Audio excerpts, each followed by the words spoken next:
What's up, everybody? It's Wednesday night. That means it is Xbox Nation. I'll say Xbox, you say Nation. Xbox. Boo. Nation. There you go. That's what I'm talking about. There's my man right there. The rest of you guys can all eat a dick because you didn't say it. Off, yeah. Xbox hater, bro. All right. Yes. Xbox He's just haters sucking up because he's on the show. Nah, he just knows that PS5's coming out next year at 10 teraflops. So Xbox over, guys. Xbox done, man. Xbox I'm done. sorry. Xbox done. Yeah, done. When that happens, definitely done. I do want to do some introductions. I'm going to change things up, though, since it's National Chick Day. She-Wolf, what's up? How you National Chick Day. Wow. So the only way I get to go first is if it's National Chick Day. doing? National Chick Day. I think that's the official term. And so we're going to let you kick things off. How you doing?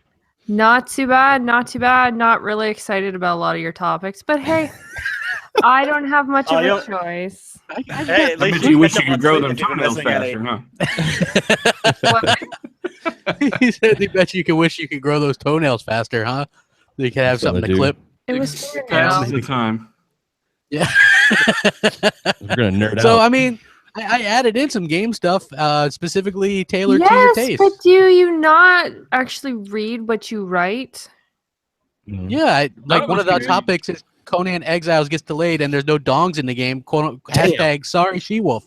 I want to Come on. Shouldn't that just be like hashtag Game of Thrones? Well, yeah, but I mean, like, I figured that was more catered to you and Wow, you know, National wow. Chick Yeah, Day. So that's what I want to see in a video. DKB, didn't you tell me she pre-ordered like 6 copies of that game, right? yeah, Oh yeah, I mean, you got a bunch of with elite the copies, intent- everything. Yeah, with that intent. Anyway, so we You know also what's funny? We actually got a review copy for I want to see all the Conan. songs. I'm gonna take pictures and everything. Share. For what? we have a for Conan Exile. We actually have a review copy for it. So That's funny. Oh, should that that is is funny. That is funny. Hey, and we have the governor. What's up, bro? What's going on, man? So I'm having a good time, man. Like I was on Twitter, I was talking about like Zelda and how it was inflated scores. And can you believe that every fucking Nintendo fanboy came out of their fucking coma and fucking went after me, bro? Hey, And then you know, here's the those other thing Nintendo though. people are all over the place, dude. They just sit there and watch for that. Here's the Yeah. thing though. Like I was like, "Did you play Zelda?" And they're all like, "No." I was like, "Shut the fuck up, then." It's just Zelda, so it's got to be good. All So of I'm our an guys- Xbox Fuck up, dude. I get a fucking Switch. I'm supporting Zelda and everything else, and they have the audacity to tell me I'm fucking wrong. Like, I want to see your quote on the back of the Zelda box. Shut the fuck up, dude. Fuck up. It's not a 10. What are you thinking, right? Like, no, I can agree with. I mean, I haven't played it, but I've watched the reviews for it, and I have to say that a lot of people were saying, "Hey, there's chunky controls, or there's this problem, or this." yeah, Perfect 10. I was like, yeah, nice. there's very few games out there that deserve a 10, to be honest. There's 0 games that deserve. Yeah. Somebody asked me on Twitter, like, "Hey, what do you think about this? They're getting a 10." And I'm like, "Well, there's no such thing as a 10, right? I mean, Yeah. The Witcher 3 is the closest I've seen to a 10, and that game does so much more than Zelda does." So Yeah. Well, I'm Hey, gonna that- tell Nintendo to tell fucking Link to start lifting some fucking barbells because he can't swim across a stupid little pond without dying. but then he because could glide across the air on a fucking squirrel pelt, you know? So yeah, so we have She-Wolf, we have GKB, we have the one and only Lazy Hellhammer. What's up, Lazy Hellhammer? Not much. Just read through all these topics again to see remember what the hell all was on this list. Hey, I was putting that list together. Like, I figured we wouldn't hit all of them, but I thought it was interesting. We've got the one and only Dealer Gaming. You could hit him up on Xbox Live.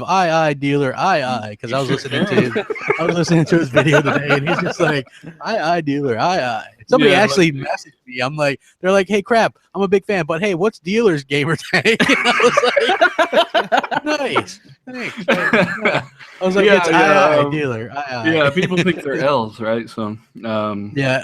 Yeah. It's good to be back on the best podcast on a Wednesday night, right? Lots of good best on a Wednesday. We Good have a to damn go. good time. Yeah, we've got a whole shit ton of topics, and I thought it'd be a hell of a lot of fun tonight. And I got a guest, somebody that I was trying to get in here for a while, but his very bad voice communication problem prevented that up until last week when he magically found a mic. The one and only Nuka. Well, in the words of my favorite all-time WWE wrestler, The Rock, finally, the noof has come to Xbox Nation. There you go. Impression. I have to say, like, your Arnold impression is much better. Maybe Yeah, you it could is. do like Yes. I'll stick to the Dude. Arnold. But no, Crap has promised me a long time ago. Eventually, he would get me on this show. So thanks, Crap. Thanks to the panel. My he told me I wasn't gonna break down the shit until I stopped sounding like shit. So finally, the mic is working, things are good, and we're ready to roll this show. And I can promise you, there will be no Joy-Cons going up my asshole for review after this is done. You ain't in playing. case any of you guys didn't know, there was apparently a journalist that experimented with Joy-Cons What? in their orifice. Yes, and that's a legit thing, in their orifice. Yeah. What? Yes, they experimented with that. I'm They're not playing 1-2 lying. shits. Yes, it's But basically so I don't understand exactly what would be the purpose of that to You want to feel begin those with. HD rumbles up there. But does that mean that's what they like? Is this because of like how the Wii controller looked? Because it was, it was like a long handle type brown? looking thing. They So wrapped is it in it a just Magnum they- and put it where the sun don't shine. That's basically crazy. what happened. Yes, that is a legit thing. I think Rand did a video about it. Even like interesting. I That's think he said he was going to experiment and see how it went too. So. he was gonna do a science experiment just for science purposes and check it out. Absolutely. test it See out, if it guys. disconnects. If you Yeah, guys see could if it's start just- putting out videos where you guys are shoving these things up your asses, I'm officially no longer going to be on Twitter. Audi In, only. in orifices, in orifices. Well, right? for those of Like, you looking for cheap protection for your screens, put them in Magnum condoms. There you go. Problem solved. exactly. So look at that. The Switch is good for a wide variety of things. A little expensive for that type of thing, but whatever floats your boat, people. Gamers are gamers, and we're all gamers, folks. Kumbaya, all that good stuff. I got a ton of stuff to go through. I sent a couple of these guys, the nerdier ones in the podcast, like some stuff, and they're like breaking down the gigabits and whatnot. And we'll get to all that stuff in a bit. There's a lot of gigabits, and then I'll put my the drool will start coming out where I'm like, yes, gigabits, that's cool. But until there, we're gonna start off with a couple of interesting things.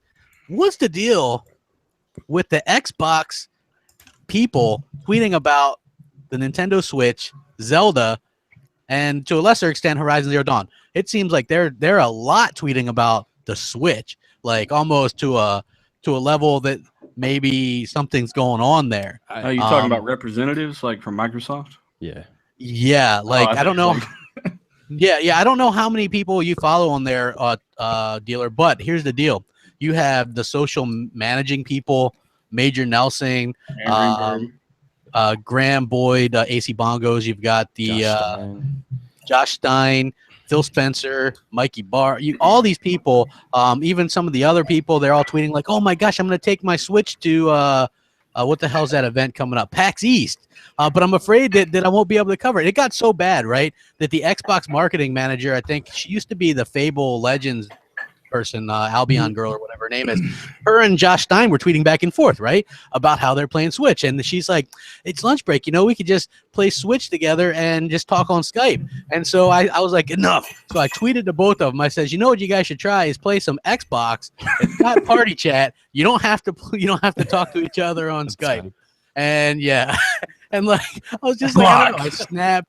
People are like, look, I'm not being a Debbie Downer about this stuff, but because I'm all for, like if you wanted to congratulate them or say good job, yeah, maybe you say it, and maybe the official Xbox thing tweeted it out. Great, right? I'm happy. Don't need to give Nintendo a hand job for like 6 days. Yeah, exactly. They're like giving them a reach around, like every one of them. It's like, holy crap. And I get it, right? Nintendo's good. Cool. I have no problem with not being a bad guy to these people, right? You don't have to take shots. But these people have talked more about the Switch and Zelda than they did about Halo Wars 2. There's more talk about that. If you look at Major Nelson, he's tweeting out screenshots left and right of Zelda, and the guy just barely started Halo Wars 2. You know what I mean? Like, to me, that's like there's a thing like being a good sport, right? Congratulations, you're good to go. But then there's just like this.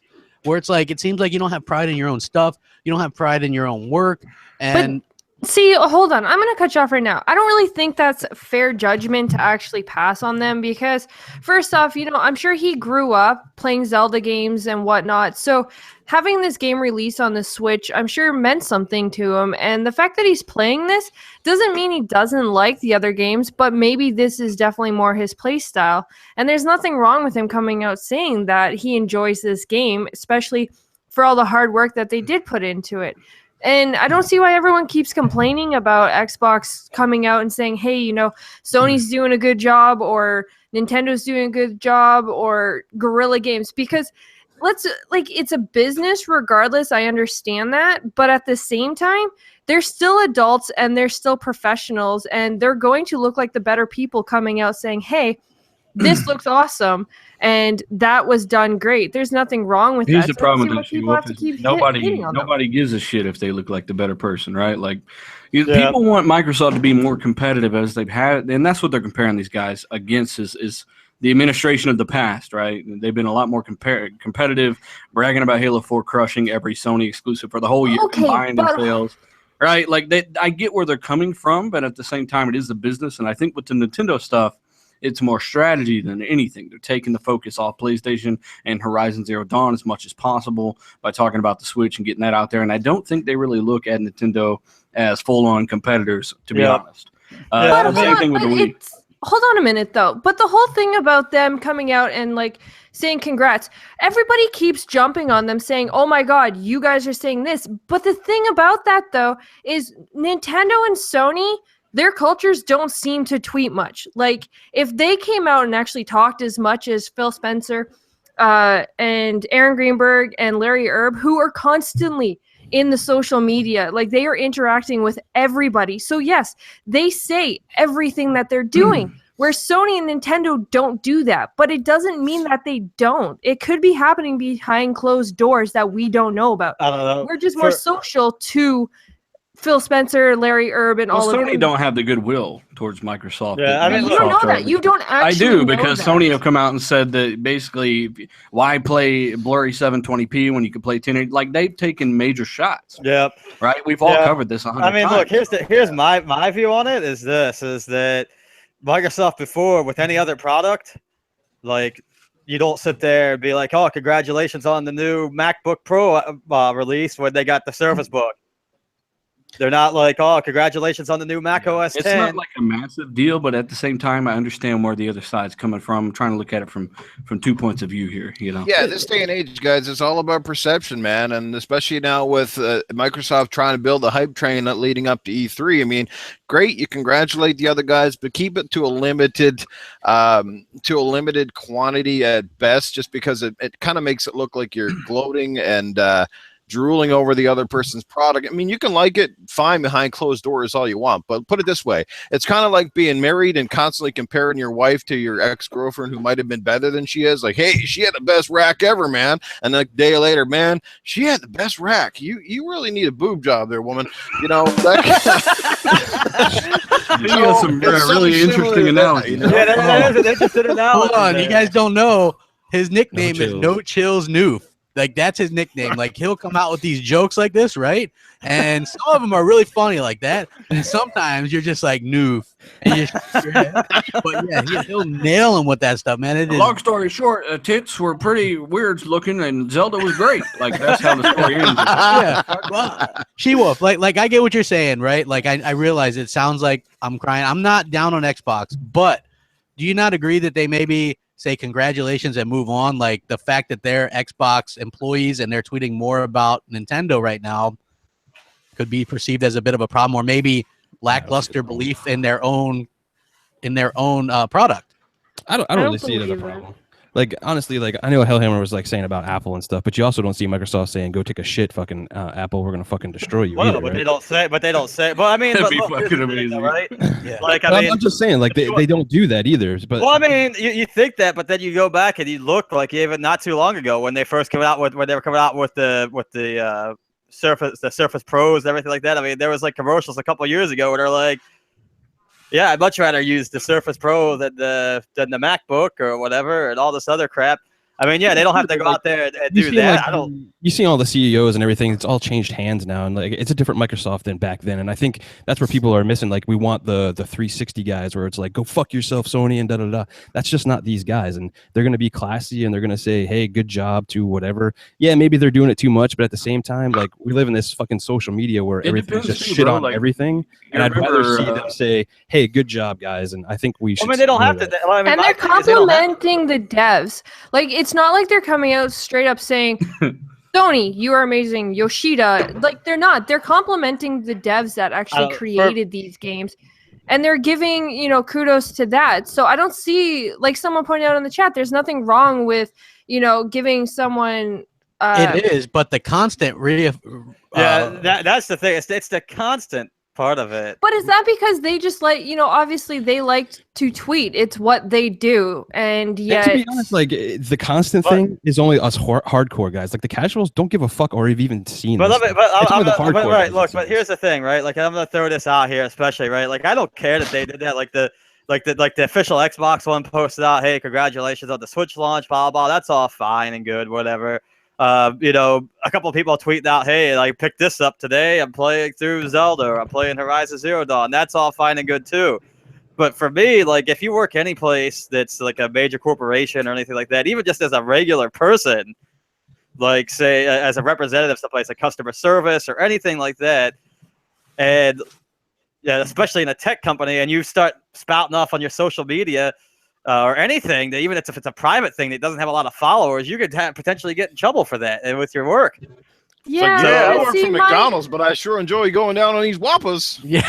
But see, my problem though is the fact that, like, people keep complaining that, like, I see a lot of people in the chat obviously hating because we're saying this, but you know what? I don't see the big deal in it, because honestly, Phil has come out and said he wants everything to be gaming, not console wars, not all this other crap that's going on. Like, he wants crossplay between all the consoles. He just wants the gaming world to actually be one whole instead of dividing everything. Like, am I supposed to hate my friends that play on Sony because, oh my god, they play on Sony? Yes. Like, am I not allowed to compliment? Yeah, or like, hate my friends because they have a fucking iPhone and I have an Android? No. Yeah, it's just.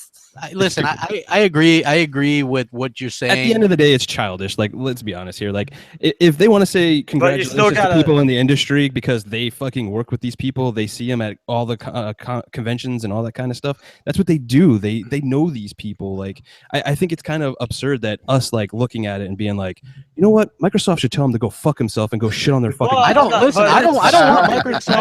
Microsoft to talk shit on them. I don't want them to take shots. I just want them to stop advertising. Do you not think that it is a bit of an issue that they are advertising the Zelda and Switch and Horizon? Look, they're not like making commercials and being like, go. But here's my thing, right? I mean, but Crapgamer and everybody's absolutely right with this, though, right? Like, I've seen more tweets about Horizon Zero Dawn and stuff lately than I have of Halo Wars 2, and that's the game that they came out with. Yeah, I've got two little points with this real quick before you guys go back at it. Go ahead. It's a hot topic. Every time, it's not the emo shit, right?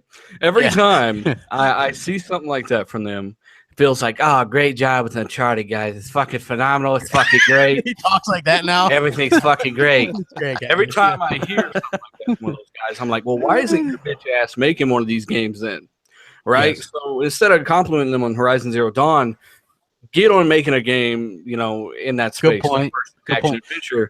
And secondly, their tone has shifted before. You notice fucking January 1st, Aaron Greenberg, the year of Scorpio, blah, blah, blah.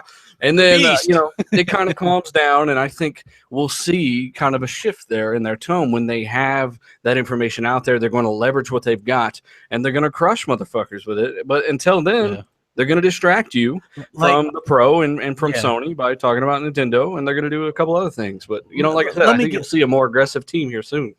Let me give a quick anecdote, right? Like, some people are like, they ask me, and I know probably some of you guys won't believe it, and real quick, while we have almost 500 people, let's go ahead and hit that like button, because the likes to watching is unbelievably low. What are you guys thinking? Hit the like button, please. Thank you. So anyway, a quick anecdote. Sometimes people ask me, yo, crap, man, how can I do a podcast? Do you have any advice? I want to be like you. I'm like, don't want to be like me. Trust me. You want to be better than me, right? Like, that's not being cocky. I don't consider myself good, but why aim to be like somebody? Be better than that, right?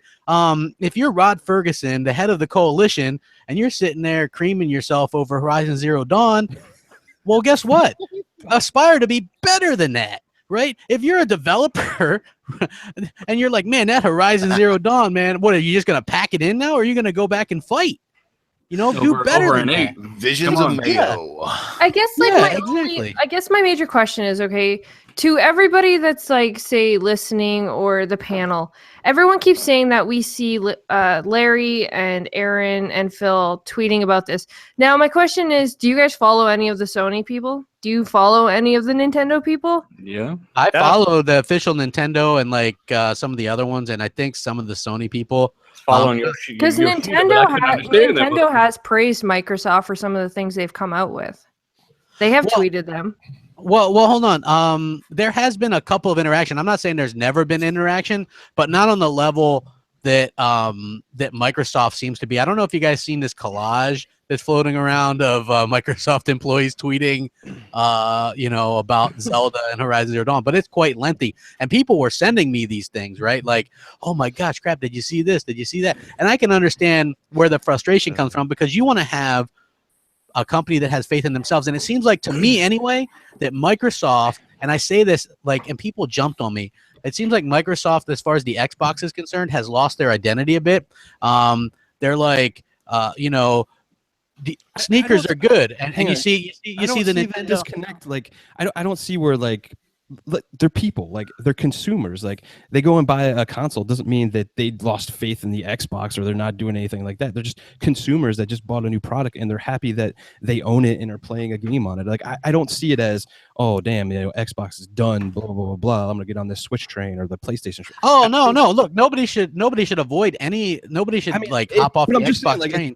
It's their personal, like, Twitters and stuff like that. And if, you know, they go buy a new watch and they tweet about it, you don't see us flipping the fuck out, because it's like, hey, no. New watch. Then again, though, we should go check some DC guys' Twitters and see if they're tweeting about Logan. Yeah, but I do want to say this though. But if they tweet something bad, that'd be good enough for them to get fired. If they treat something like what would be considered even mildly inappropriate, they're going to get fired over that. So the fact that these are their Twitters or whatever, and that they're just so in love with, you know, the competition, which is fine. Maybe Americans just like to tweet too much. Maybe. It seems our president is just as much. So fucking Americans. Yeah, damn American. Drama problem, honestly. But listen, like this is what I'm trying to say, right? If you're an Xbox guy, and some of the reason why I do this channel is because you're not going to get a lot of positive Xbox news. So I try to stay like elsewhere, right? Mainstream media, they don't like Xbox, and I can get into why, because I actually talked to someone in the mainstream media not too long ago, and they kind of explained it in a nutshell, and it's like a revelation. But the whole thing is, people don't like it when I'm down. Like, I was down about like some of the stuff. Microsoft seems to be doing games as a service, and when I say that, people flip out and they go, "You mean they're going to stop making Xboxes?" No, they're not doing that. But their new IP, for the most part, is putting out services like Xbox Game Pass and things like that. I can definitely see. Yeah, I get that, but they like, you know, there is some interesting things where they forget that there's this whole subsect that likes, you know, single player experiences, what I call single player enthusiasts. You know what I mean? Like, there is a subsect that likes that. There's a subsect that likes Japanese games. I'm not against them having Japanese games. The Japanese developers don't want to give them to them because they're not a big draw in Japan, the Xbox Let me brand. ask you a question, Crap. Did you check out that interview with Phil Spencer with IGN? Yes, I did. I watched it completely. I thought it was pretty good. Now, there's a few great things in there that he had touched on, with the fact that he shouldn't refer to Scorpio as a premium product. He should say, you know, for a premium customer, for a hardcore guy, right? The people that know what it's for and what it's not for. In a way, just basically crushing a lot of the premium console arguments out there. He also touched on UWP and how that was kind of his goal for 3 years since he's been there, to make this a reality. And he also said that since they've been working on this, that's kind of where their focus has been. And now that platform is down and available, and we're already getting really good support with Shadow of War, Resident Evil 7, etc., now they're going to start reinvesting in more games and things like that. He said they're actively investing in new first-party studios and IP. Yeah, since they've got all that stuff accomplished and good to go, and the platforms there with UWP, they can now start focusing more on a lot. So really what I was saying is I think in the next year or maybe two might be kind of a lull, kind of like the launch of the PS4. But in return, you get all the multi-plat running better, and who knows what else with Scorpio. And then you're going to start seeing a lot of these newer games being hammered out again, these bigger budget games, kind of like old times, you know? Mm-hmm. Well, in case you guys didn't know, this was a topic too, because we didn't actually cover it, because believe it or not, there was news that broke during Xbox Nation last week, which was that interview went live, where Phil Spencer did talk about Scorpio, and he did talk about the fact that they are quote unquote actively investing in new first party studios and games. And like you said last week, though, Dealer, before that stuff came out, you were like, does Microsoft really care about exclusives or announcing stuff like that right now? Like, I don't. I'm sure they are. They're just saying, since they're not locking down their own games as exclusives, why would they lock down a third-party game as an exclusive? Yeah. And like, if they're turning down, okay, it is perfectly plausible that Fable's making a comeback and something to do with Bethesda, so that would be why they turned down a Playground Games exclusive. But as far as I'm concerned, like, maybe you shouldn't turn down anything. Yeah. You know, like, you never know how things are going to turn out. That could be the next Witcher. You know, and they turn it down. So him saying that does give me some hope. Just like real quick, just going around the room, what is your guys' thoughts on him saying actively? Do you guys think that is maybe keywords for him? They actually do have new IP, because he also kind of alluded to didn't want really announce that he had those things until they had something to show off. Well, I'm actually going to quickly. Sorry, go ahead, Chiwa. No, go ahead. No, you take the floor. It is ladies' day. It is chick day. Of course, so. That's how it's always going to be. I actually said this on the console corner. It's more, you know, he's had the Xbox now for almost 3 years, and we all know that the time limit of creating a good AAA title takes about a 3-year period. And with that, I think that there could actually be some form of AAA titles that we don't know about that he's actually had in his back pocket that could possibly be releasing. Because it is kind of funny how 3 years passes just in time for the Scorpio to also release with Phil Spencer. So, and I know, like, anyone in their right mind, or I'm sure anyone on this panel would agree that, you know, if you're going to take over something as big as Xbox, you'd want something in your back pocket before you take it over. Or at least I know I would personally. So I would want to hope anyways that he actually has something amazing that he's going to pull out and show at E3, because he did say he doesn't want to actually focus E3 on the Scorpio. He does want to focus it on games. So good point, because they asked him if they were going to be showing off Scorpio at E3, or if they would have an event before E3, which basically he alluded to it would be damn hard to do. Shameless plug, if you want to know Crap Gamers and all of our opinions on that whole conference thing, we have it on Gamers Knows Best YouTube channel. Yeah, I was actually a guest on that show, and it was actually quite a highly rated show for you guys, which I'm really happy about it. I thought it went swimmingly. I'm not saying that I helped out with the ratings. I'm just saying that it was a highly rated show, and I happened to be on it. Anything that went swimmingly has to be amazing. Swimmingly, I've never actually heard that before. So yeah, swimmingly. Yes, I'm a learned man. at least 7th grade. So so I got that going for me. But yeah, like GKB, what were your thoughts on that whole thing about? I was actually really excited about, like, you know, when he started talking about like first parties, because like we've had tons of podcasts where we were like, I really want to see them invest in, you know, first parties and get some new blood in there and make some really cool new IPs.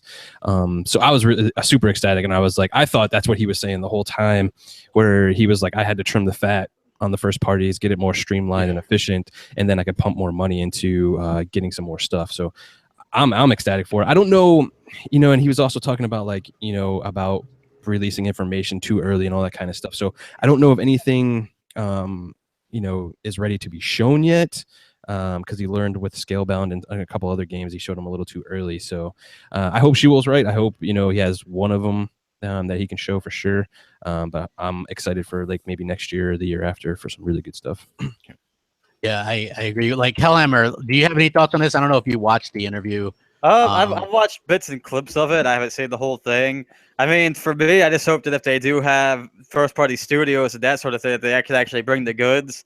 I mean, I think we see what's happened now with the issues with like Scalebound and that kind of thing. Why Microsoft is having issues with doing this thing and putting games out that they're exclusive, but then having third or second-party developers put it out. Well, there's two things to it. Like when I mentioned that Microsoft is a services company, right? And what that means is that's what they care about. That's why they don't count the whole Xbox sales, right? They don't care, right? Like, let's be honest. The reason why they don't get into the console war is because they don't care about the sales of the Xbox. If it sells, that's a bonus. But you know what they're really selling? They're selling the services. They're selling the Xbox Live. That's $3 billion a year. They're selling Skype. They're selling they're selling Azure. All the tools for all the game developers like Yes. Simplicon and Havoc and all that kind of stuff. Simplicon, Havoc, exactly. Printing money for them. That's why, like, going back, just see, this stuff is all interconnected, and I'm really like, I got my brain food going today because look, the reason why they don't act like assholes to Nintendo and Sony is because Nintendo and Sony are Microsoft customers. Pretty much. And you don't piss off customers. That's the simple of it. If like Zelda does good, maybe that uses Havoc engine. If Uncharted does good or Horizon Zero Dawn, the Havoc engine, Microsoft makes buku bucks off that. So you're not really going to be pissed off, and that could go in some of the way why they're promoting the hell out of these things. So I understand that. When that was explained to me like that, it was like a light bulb went off. I get it. That's why they're almost advertising it, right? Yeah. Almost. Like Noof, do you have anything to say on this? Well, let me just say this. When people as Xbox fans or Sony fans, put it this way, I've often heard this statement from PlayStation fans saying, well, Xbox should be able to throw this and this amount of money at it because they're like one of the richest companies in the world. But what a lot of people don't understand is Microsoft as a whole is a very rich company. The Xbox division itself is only one part of that company. And they don't dump every single dime into the Xbox division, right? And over the last couple of years, we've seen how many huge projects Microsoft has thrown countless dollars at, whether it's Quantum Break, Scalebound, Fable that didn't come out, Tomb Raider, for example, okay? And this is another thing. They locked down the exclusivity for that 1 year, but did it do Microsoft any favors at the end of the day? I think not, because that game did not sell systems like they had hoped it would. It didn't sell systems for Sony either, but I'm just saying they dumped a lot of money to help develop that game, push it out the door, and at the end of the day, it was a fantastic game. But like Phil's got to go into all of these meetings with a very reserved attitude. He's got stockholders who are holding his wallet. He wants to do stuff in the interest of gamers, but he just can't press buttons out there like people think that he can. He's got shareholders. As you said, a lot of people are actually Microsoft clients and customers as well. So he has to be very careful with what he does. Plus, he only officially started this role, guys, about 3 years ago. So if you look at the best part of his first year, he was probably just taking over the paperwork, getting his house in order, and now he's really starting to hit the ground running. He's already 2 or 3 years behind the 8 ball because the other toolbox was fucking running the ship and almost ran it in. And almost ran it into the fucking ground. So give Phil credit. He's done a lot in a short period of time. And my last thing, I don't want to go on a big rant here and take over the show. No, feel free, man. Okay, guys, whether you're a Sony fan or you're an Xbox fan, if you're in this chat, you're on the podcast, or you're in the chat right now, honor your brand. Stick up to it. If you love it, fucking support it. That is the bottom line. It's like a sports team. We've always said that video games are very simple. That's why we stick up for what we believe is true. So if you love your Xbox, stop dumping on it. Have support and faith in it. It's just like a good sports team. They don't always win. They will go through bad years and good years. Remember, the PlayStation 3 was trailing Xbox pretty bad at one point in time. Remember those lull years when they had shit all games and then all of a sudden Uncharted 2 turned the tides and they almost made a complete comeback? The same thing can hold true here. I guarantee you this E3 is going to be a big one. Microsoft is just keeping shit close to their chest, and they won last year's E3. Everybody let the air out of the freaking bag. So anyone who thinks otherwise is just a complete idiot. But Microsoft ruled that fucking year last year. It was just all the leaks ruined it. And that's been the rant. Guys, support your console no matter what you like. stick up for it, believe in it, and it will be as good as you want it to And be. give it a little kiss. Oh, Canada. I am like half hard on that new. Wow. Half hard. Whoa, That whoa. was amazing. Wow. Yo, 600 people watching. Come on, hit that like Holy button. shit. Yeah, hit the like button. Come on, let's at Sorry, least get the that 300 was likes. just Come on, the like, that inner was, move coming out here. That's how I feel about it all, because we can beat some of this shit to death, but man, at the end of the day, love your console, support it, show it with your wallet, buy the games you want to that you like, and I'm telling you, it's going to happen. exactly. I also want to say, man, I appreciate everybody coming out, man. We got so many good topics, and everybody's passionate. I don't want people freaking out thinking that we dislike each other because we might not agree on everything, because that's not how it works. And I also don't want you guys thinking that I'm down on Xbox or anybody's down on Xbox. If like you care about something, then you worry about it a little bit, and I think that that's just human nature. I don't know why PS4 Who said people we don't like each other? Well, no, I mean, like sometimes like that comes freaking out up. there, Like we man. had a little, you get a little disagreement or whatever, and people are like, oh my god, Wolf. yeah, like anti She-Wolf, right? Like they're, oh my god, like dealer hates She-Wolf. What's going on? No, Like, no. what? Which They is get along kind of just funny because fine. we've never actually had an argument on here. Yeah. Yeah, we exactly. battled, It's just all inside camera jokes. swords a few times. That's it. Yeah, yeah. Oh, you know what, guys? I know I'm gonna give you tease a little bit of something because you guys are asking for it in the chat. I did hear some rumors. I had heard rumors on the price of Scorpio for a while. In line with what Phil's saying. One of those things is a 2 terabyte Xbox Scorpio, $599 price point. Yeah, I heard a $499 1 terabyte.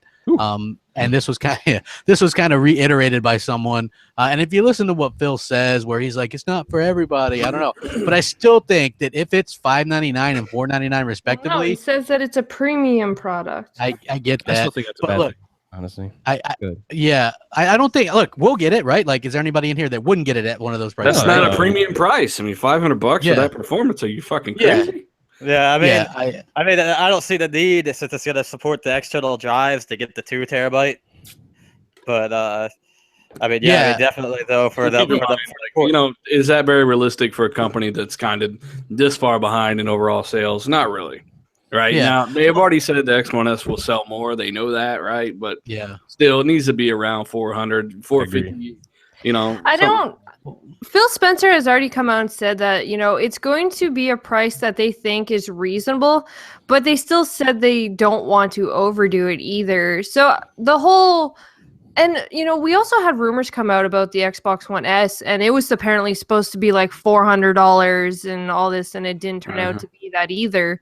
So as much as they want to sell to obviously hardcore gamers like they've said they want to do, I still don't see them overpricing because, like you guys said, the Pro is out and everything else like that is technically in run with it. Yeah.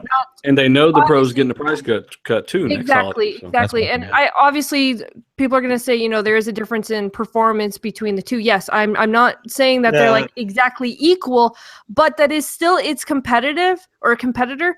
And so because of that, I don't see them pricing it at almost $600. Yeah. But at the same time, Phil has said it's a premium product. So well, I mean, look, here's the thing, right? This is where I'm going to step in here and say basically, I don't see my personal price that I see it at is around $449. And I say that because you look at the difference of costs and that kind of thing, and costs are dropping, considerably. Day in and day out, you see the price. I mean, you can basically look at prices for graphics cards and CPUs, everything like that, all drop, pretty fast. And we also, especially with now that we have AMD competing more, you're going to see their sales pick up, and they're going to be able to afford to more mass produce and make this cheaper and cheaper. So. Like I said, man, when he was talking about premium product, he said maybe he shouldn't have used that word. He's basically saying he's targeting the hardcore, the guys that know what this performance is, but they expect the S to sell much better because it's going to be cheaper.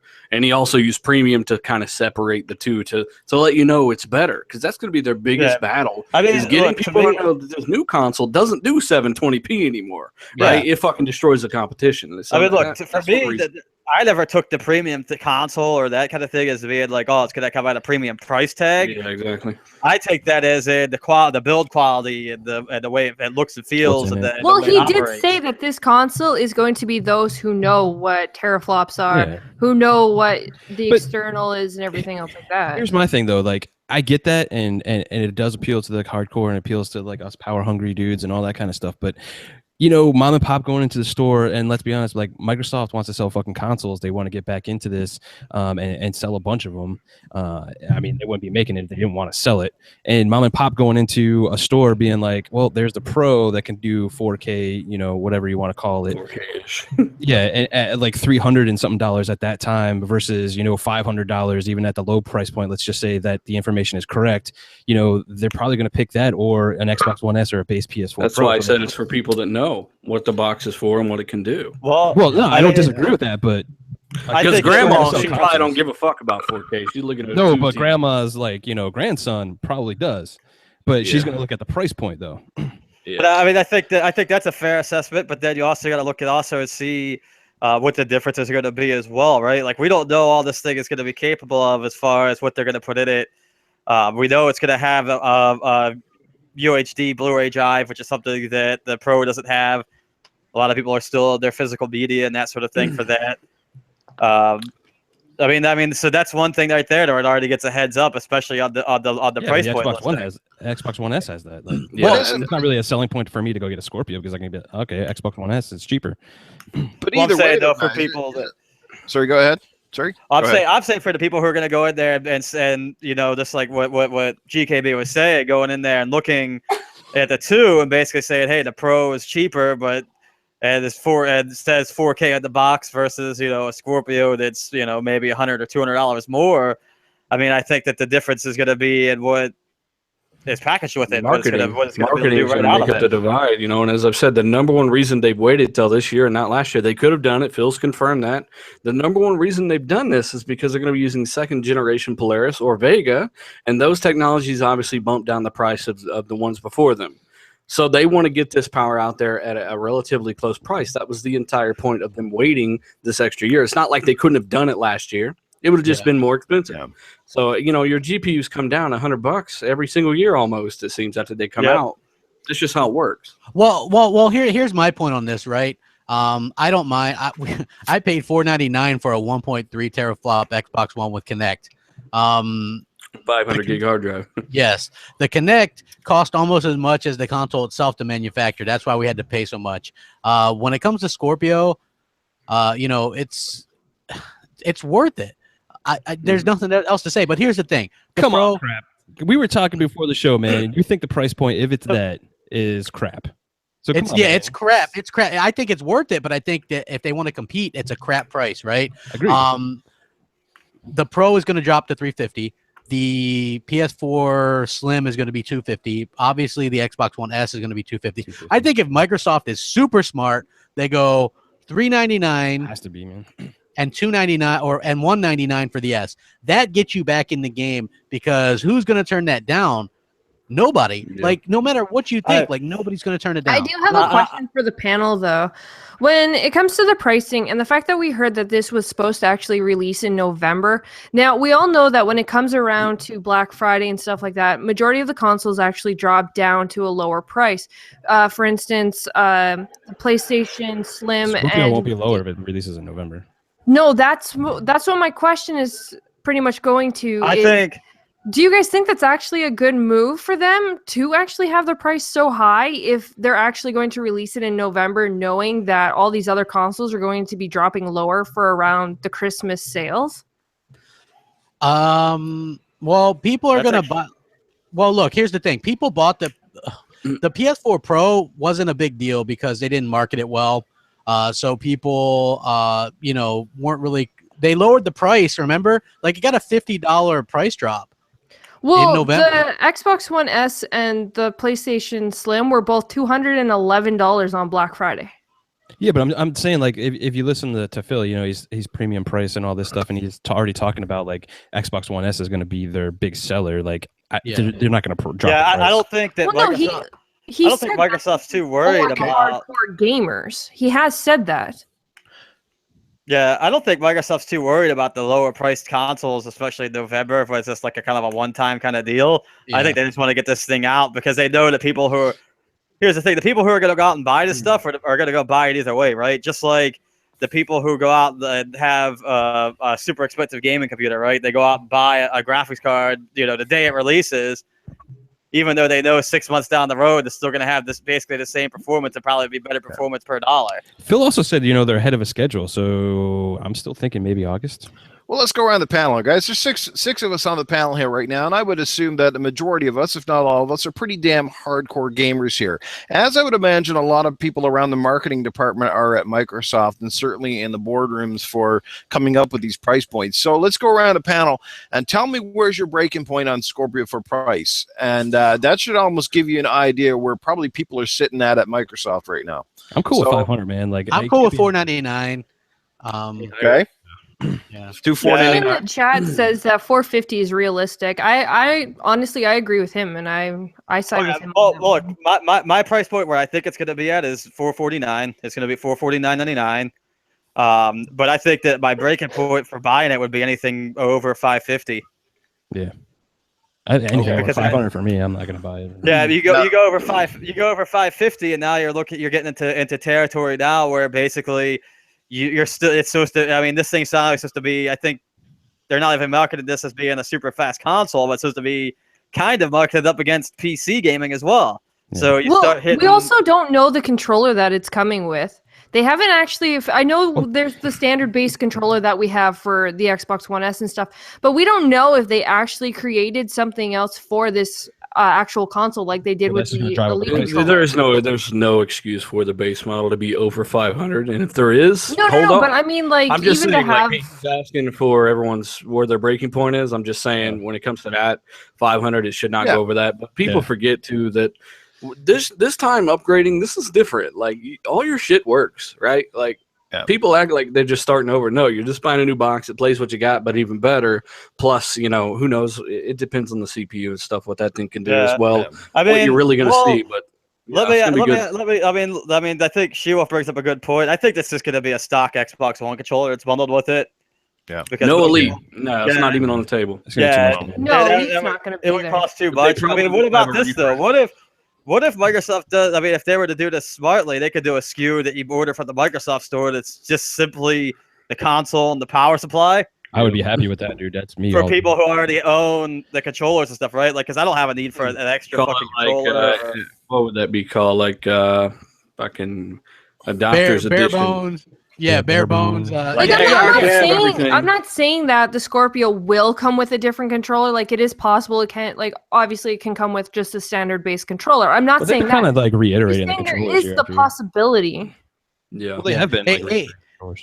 Hey, over 600 watching. Hit the like button. Let's get over to 300. Also, I just want to say they could call it the core system. You guys remember the old Genesis? Yeah, like, it was a core system that didn't come with the game. You know what I mean? Like, just do a core system, because look, I've got like 4 or 5 Xbox One controllers, including the Pro, the Pro controller. What the hell is that thing called? The Elite controller. Elite controller. Excuse me. Yes.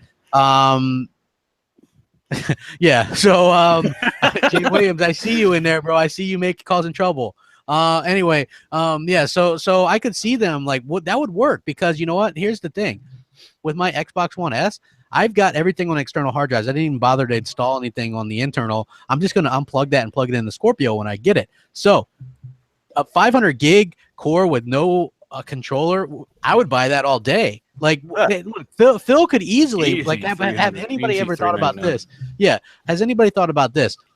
Phil is playing chess right now too. Like, I've thought about this too. What if he's just like premium, and he had people thinking $799 at one point, right? Remember those rumors? Like, oh my gosh, they're going to charge $799 for this thing. It's going to be insane. And everybody's like, if they wanted to charge $799 for a 6 teraflop console, they could have done it last year. Yeah.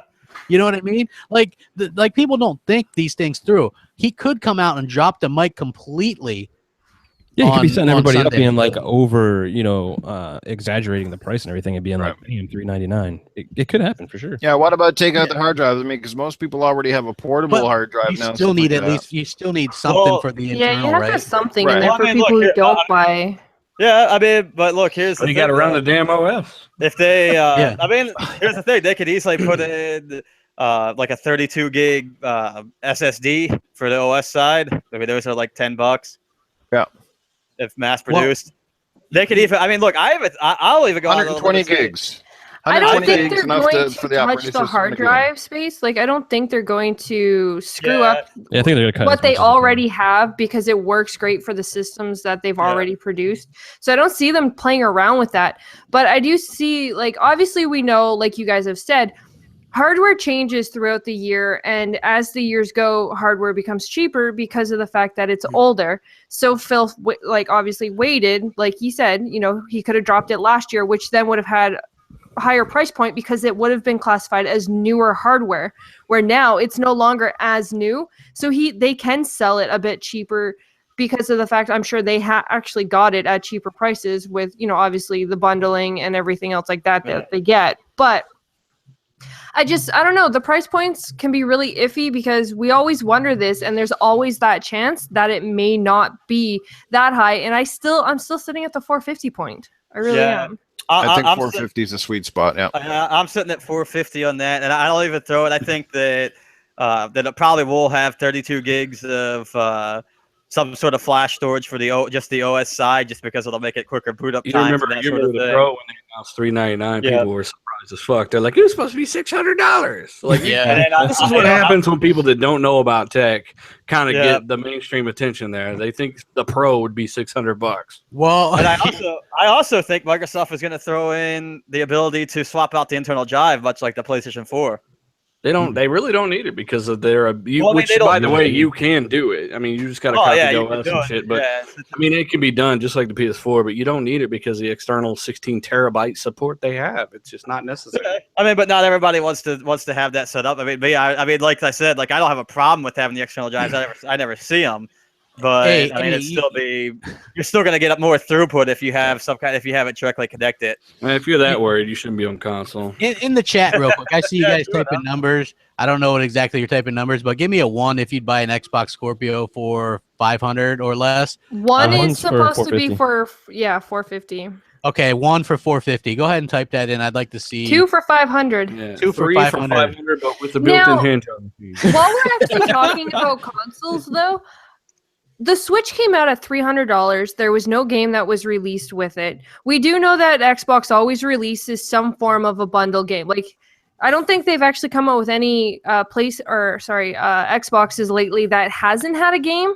So, you know, there's still other things that are beneficial to the price points that they're making, whether it's between 450 and 500, because we're still getting a lot in the bundle. Might be a big bundle kind of thing. It could, especially if there is, like, I would assume for how old the Elite controller, I'm sure Phil Spencer wants to make an upgraded version of it to improve it, because they have been doing that. They're constantly improving the hardware that they have. And we even see that in the new Xbox One S controllers with the Bluetooth and everything else that it has. So it wouldn't surprise me that there's another form of controller that could come in a bundle, or like. So you're saying basically raise the top tier price, but with more shit in it? Possibly.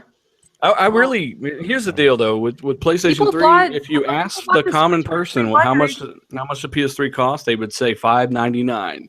When in reality, it actually launched with a $499 version as well. But nobody remembers that because the top one was $599, and that was just notoriously ridiculously horrible. I think that here's my problem with releasing, like when you release like the big launch bundles and that sort of thing that come with more things. People sit there constantly. They look at the highest bundle. No. Hold on. I wasn't referring to that the controller and all the, like, a special Elite controller or something would be a launch release. Like, no, that would just kill them having a 600 bundle like that. I just mean people spent $300 for the Switch that had no games and it didn't have like the option of another controller or anything like that. It just came simple $300. That bitch didn't even have Netflix. That's about it. But people bought it at that price. So to see Xbox come out with theirs at between 450 and 500, and like I said, they always seem to bundle with some form of a game, usually a launch title game.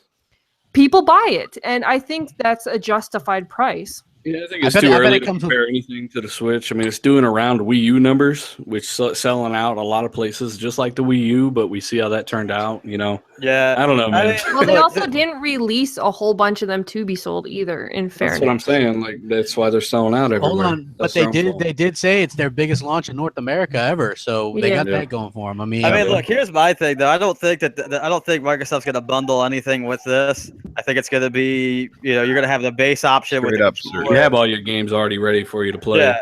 I mean, the thing is that Microsoft can't afford to package a game in there, even if it's a first-party game, unless it's an older title that they know is going to have support or a patch on it to begin with. Master Chief Collection with fucking everything. So yeah, I mean, why not throw in the Master Chief Collection? You buy a Scorpio, you get a Master Chief Collection. But you got to ask yourself this too, right? Like the type of market that they're going after.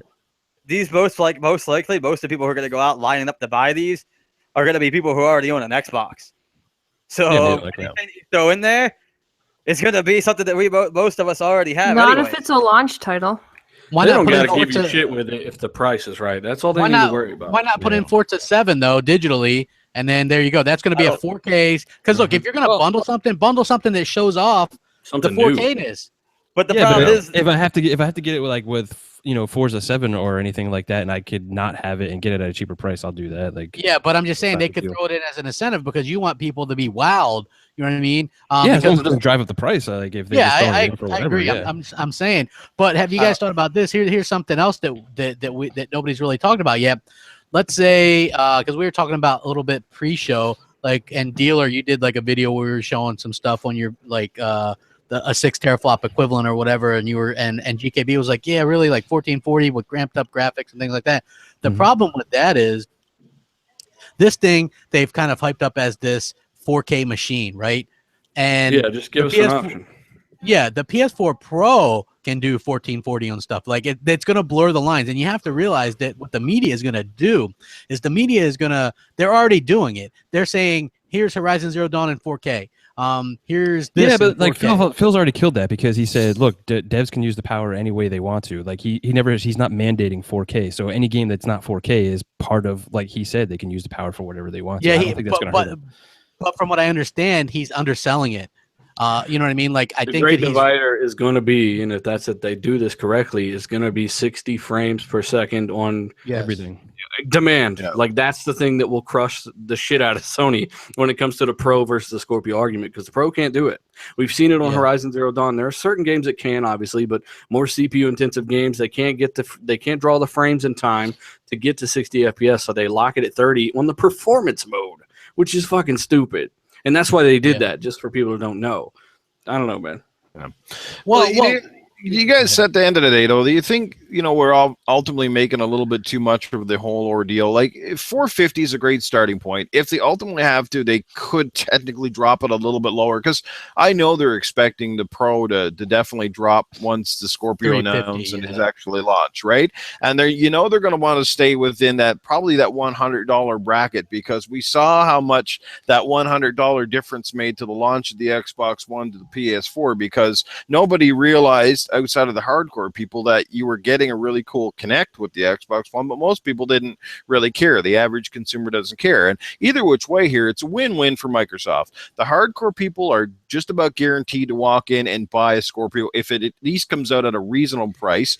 Those who don't really know what it is, they're begging their mom for one, they're going to look at the price, go, oh, that's a little pricey. Maybe you can get the Xbox One S. So they still end up with an Xbox and perhaps a bunch of games. So either which way, it's kind of win-win. It's kind of like what Apple does with the phones. I mean, not everybody goes out and snaps up the latest Apple phone, but a lot of people will walk into the store and get the last year's model, and they're pretty happy. There's a few different upgrades, but I think what we're seeing with just consoles like their games, man, they don't give a shit where you buy them, as long as you buy the fucking thing. It's just like with their consoles. New price is a good point though on that, right? A lot of people stay that one generation behind or whatever because it's cheaper.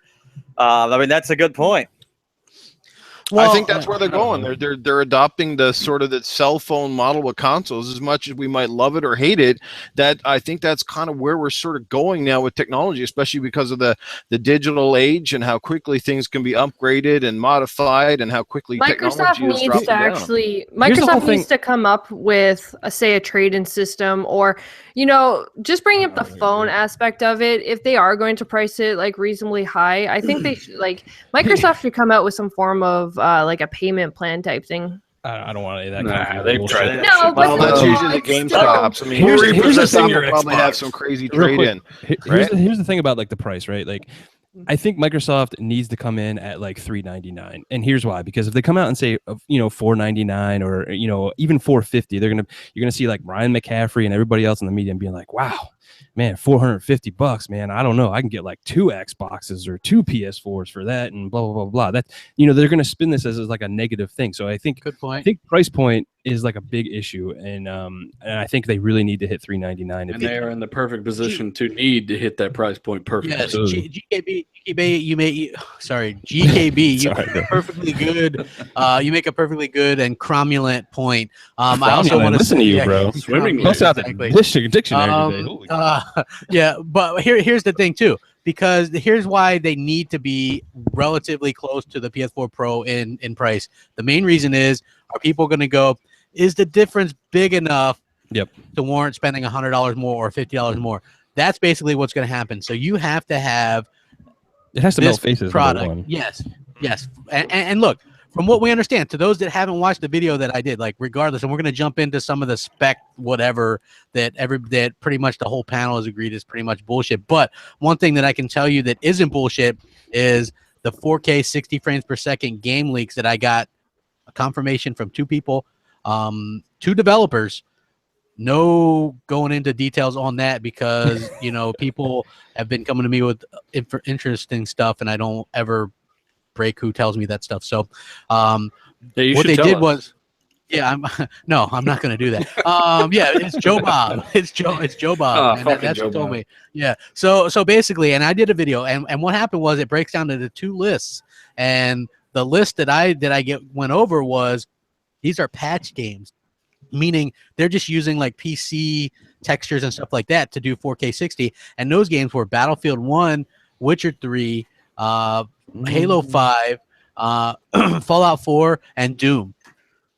And I had confirmation that Microsoft demoed these running at native 4K 60 frames at GDC. I buy a few of them. Halo 5. Halo 5, Battlefield, Doom, easy. Halo 5 easy. Depending on if they're running and keep in mind, people are still in denial about the 4K on Scorpio, even though they've seen some of it on the Pro. The Pro does 75% of 4K, which is 1800p, pretty commonly on some of these games, and then they see the leap that the Scorpio has, and for some reason they doubt that much overhead over the Pro can't hit 4K, which is crazy. But they also don't think that Scorpio is running PC ports. They get that comment like, "You idiot! They share code with the Xbox One." Like, no, maybe you should research before you comment, because you sound really stupid when I slap you with this link where they confirm UWP apps and games running on Scorpio. So Scorpio will not be using Xbox One games. It will be using PC ports, as we covered a million times, but there's always new people that don't know this. Yeah. So, I think with Doom, definitely if they're running Vulkan, who knows if they might be using these new APIs on Scorpio. Definitely Halo 5, that did res up to 1080p and 4x boost in pixel count, 4.5x boost to power on Scorpio. Do the math. Right, yeah. 2.5. What was the other one? Fallout 4? Fallout 4. That was a little more demanding than you would think. It's about as demanding as Witcher 3. And Witcher 3 is very demanding. So 4K 30 Ultra, I buy on Witcher 3 all day, even if they even do a patch at all. But 60, that's fucking crazy. Even on low settings, that's still hard to do. But who knows, Scorpio. But let's just say they come out and do that. Wouldn't that wow the fuck out of you guys? Oh, yeah. I'd throw my Pro in the trash right now. Yeah, you'd be like, holy shit. But and here's the thing.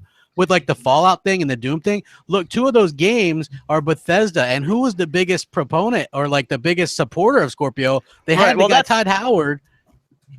Go ahead. Well, that's what I'm saying. Like for Fallout, I think that's actually more of a possibility, just because I think that they'll go through it. They will. I know that Bethesda will be good with getting a patch out there to make that work really well. The only one that I really have an issue with on that whole thing is the Witcher one, because CG Projekt Red has come out multiple times and said that they have no plans on patching anything. For the Pro, though. For the Pro. And then but that also means that they have no plans on patching anything at any other point, right? Because Not really, because their marketing is with Xbox and stuff. They showed that off in the Xbox stage. It's a game that deserves a patch in every single way. It's a legendary game. It does. But the thing with Bethesda and AMD, at their little AMD's most recent conference, they confirmed that Bethesda is now optimizing all of their games for Polaris, Vega, Horizon, all that stuff. So that's why the 4K Fallout, something like Fallout 4. You can see Vulkan in Fallout 4. For you tech guys who know a lot more about this stuff than I would, how much work are we looking at, and what kind of development time and money are we looking at to sort of re-render the game for something like? They don't get to re-render it. It's just an API change with Vulkan. Yeah, they're doing it anyway. You know what I'm saying? AMD have already made this deal. It's not related to Microsoft. They're doing it anyway. And if they decide to, they've already added a 57 gigabyte texture pack to Fallout. They got a lot of time in between Fallout and the next Elder Scrolls game. They've already confirmed that. They haven't even started on it because they're making a new engine. So they're getting some life out of Fallout. We know Scorpio has a Fallout patch. They confirmed that in the reveal trailer of Scorpio. So either way, it's going to look phenomenal. It doesn't need to be 4K or 4K 60, 1440 60 or whatever. Even 1080 60 Ultra is a completely different experience in Fallout to me. I agree. Yeah. And again, since Bethesda is the one that's they work really well with Microsoft, so people have to keep that in mind as well, which would be for your list, crap. I think Battlefield 1 and The Witcher is the only ones that I kind of have qualms with about I question that too, right? But I think Doom though, fantastic, because that's already optimized for AMD. That's what they built it on. I don't know. Battlefield 1 isn't it? It's heavy, but not as heavy as people think it is on PC. Yeah, it's well, you're talking ultra settings. If you're talking about lower settings, but it's still not. Even at ultra, it's still not as heavy as you think it would be. You can turn off a lot of post processing on Battlefield 1. I know people at 5.9 T flops and an AMD CPU that are running Battlefield 4 Battlefield 1 at ultra settings and 4K. So it's doable. It just depends, man. I think it's doable too. But if you look at any 1080 benchmarks for Battlefield, and they're running fucking shit ton of anti-aliasing and stuff. Well, that's ultra settings though. But they're not going to do that on console. That's fucking wasting resources. Well, here's the console thing, right? guy does not need AA on 4K. They just don't. To be honest, you don't need AA on 4K anyways. That's why I say it's just wasting resources. That's 20 frames off the top right there with the best AA. Give me a break. Well, and this stuff Ryzen. Are you guys hot or cold on that? The whole Ryzen thing. Me, I'm really hot on that. I think that's. I don't know.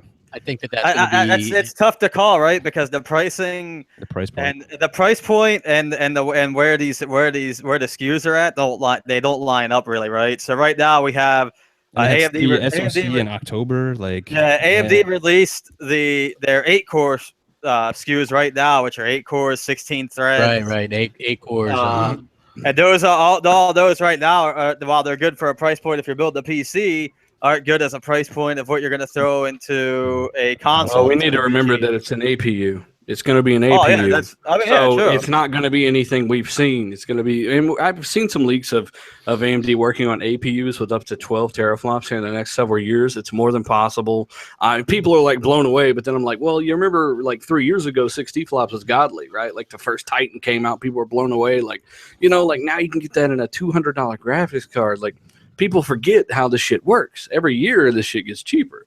So it's going to be an APU, and whether or not it's Ryzen, I don't care. As long as you get shit up to 60, it doesn't matter what's in it. Ultimately, the performance will be there. And like I said, they held off for a reason. Yeah. They did I know it's definitely not going to be the Jaguar stuff that's in there. I can tell you that much. No.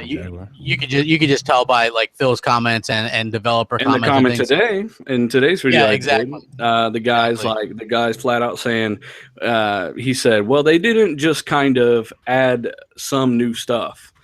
He's basically obviously referencing the Pro, where they kept the same CPU and the architecture of the CPU is the same. He's basically saying, in a way, this shit's different. This is new, and it's very capable. And this is a Shadow of War technical director, the guy that makes sure titles are optimized for platforms. He's talking about Xbox Scorpio. So obviously more details in the video, but it's just the closest we've come to confirming an entirely different setup there. Yeah. I also wanted to talk about something that was rumored. I think you did a video about this too, Dealer. I did one too.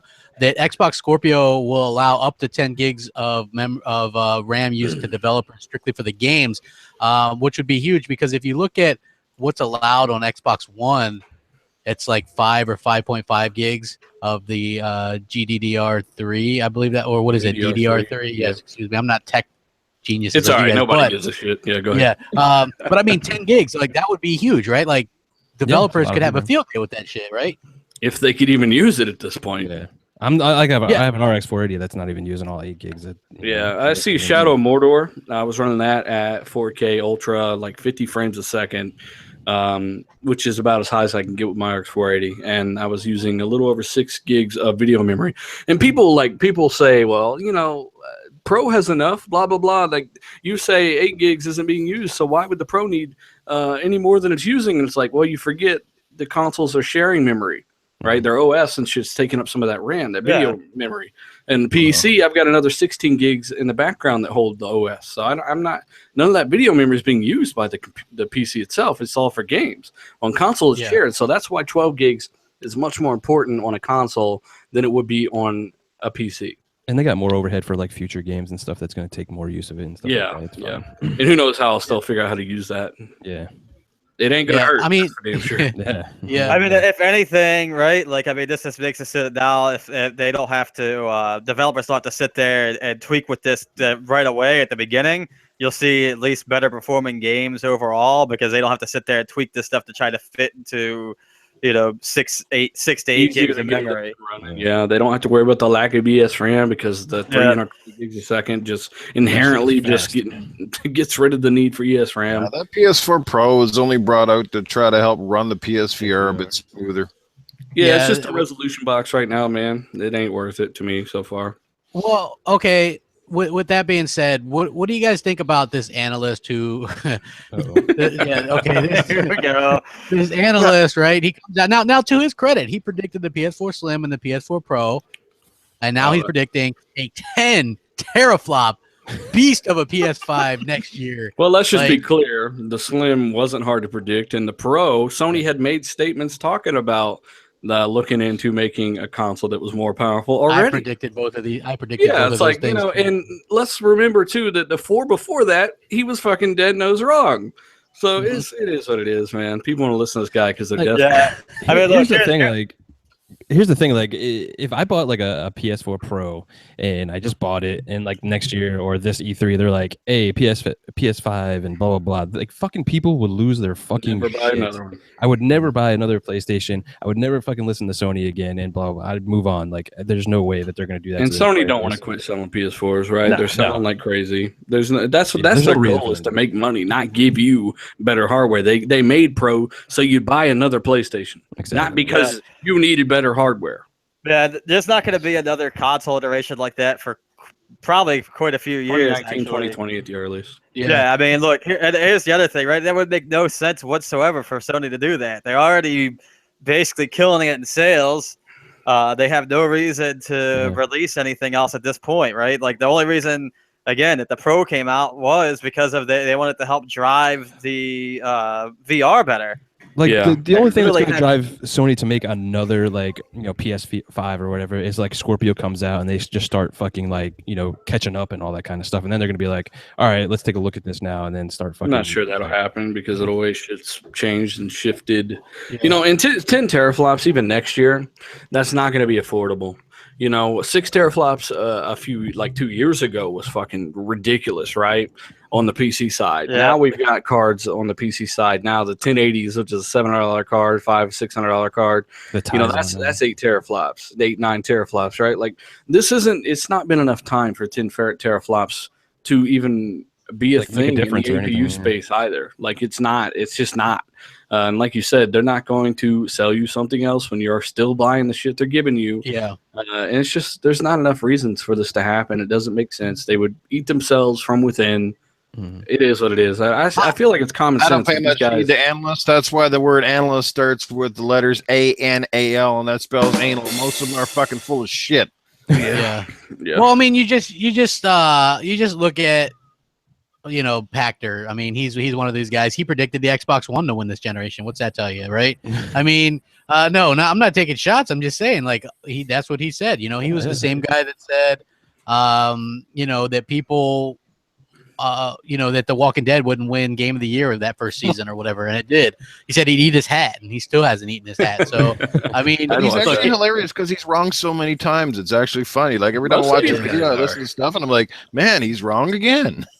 Which, hey, I want to go ahead and point out that a lot of the stuff that we speculate and talk about is speculation. It's just that I don't want anybody running with it and going, oh, well, Crap Dealer, GKB, She-Wolf, New Hellheimer all said this as fact or whatever, because this stuff, until they come out and actually announce it, is just speculation or hearsay on our part. What they haven't announced, right? The power they've announced, the fucking UWP PC ports they've announced. Like, yes. I still get disputed on this every day. Yeah, it doesn't have 6 teraflops. I'm like, what the fuck? Do you even know what E3 is? Like, they literally have a video saying it does. So supposedly 6.2. I don't know. Like, I guess it will go up. I mean, the Pro went up before, so. Yeah, like it'll definitely go up. So don't be, just because we say 6 right now, and then if it comes out at 6.2, it'd be like, oh, look, they're wrong.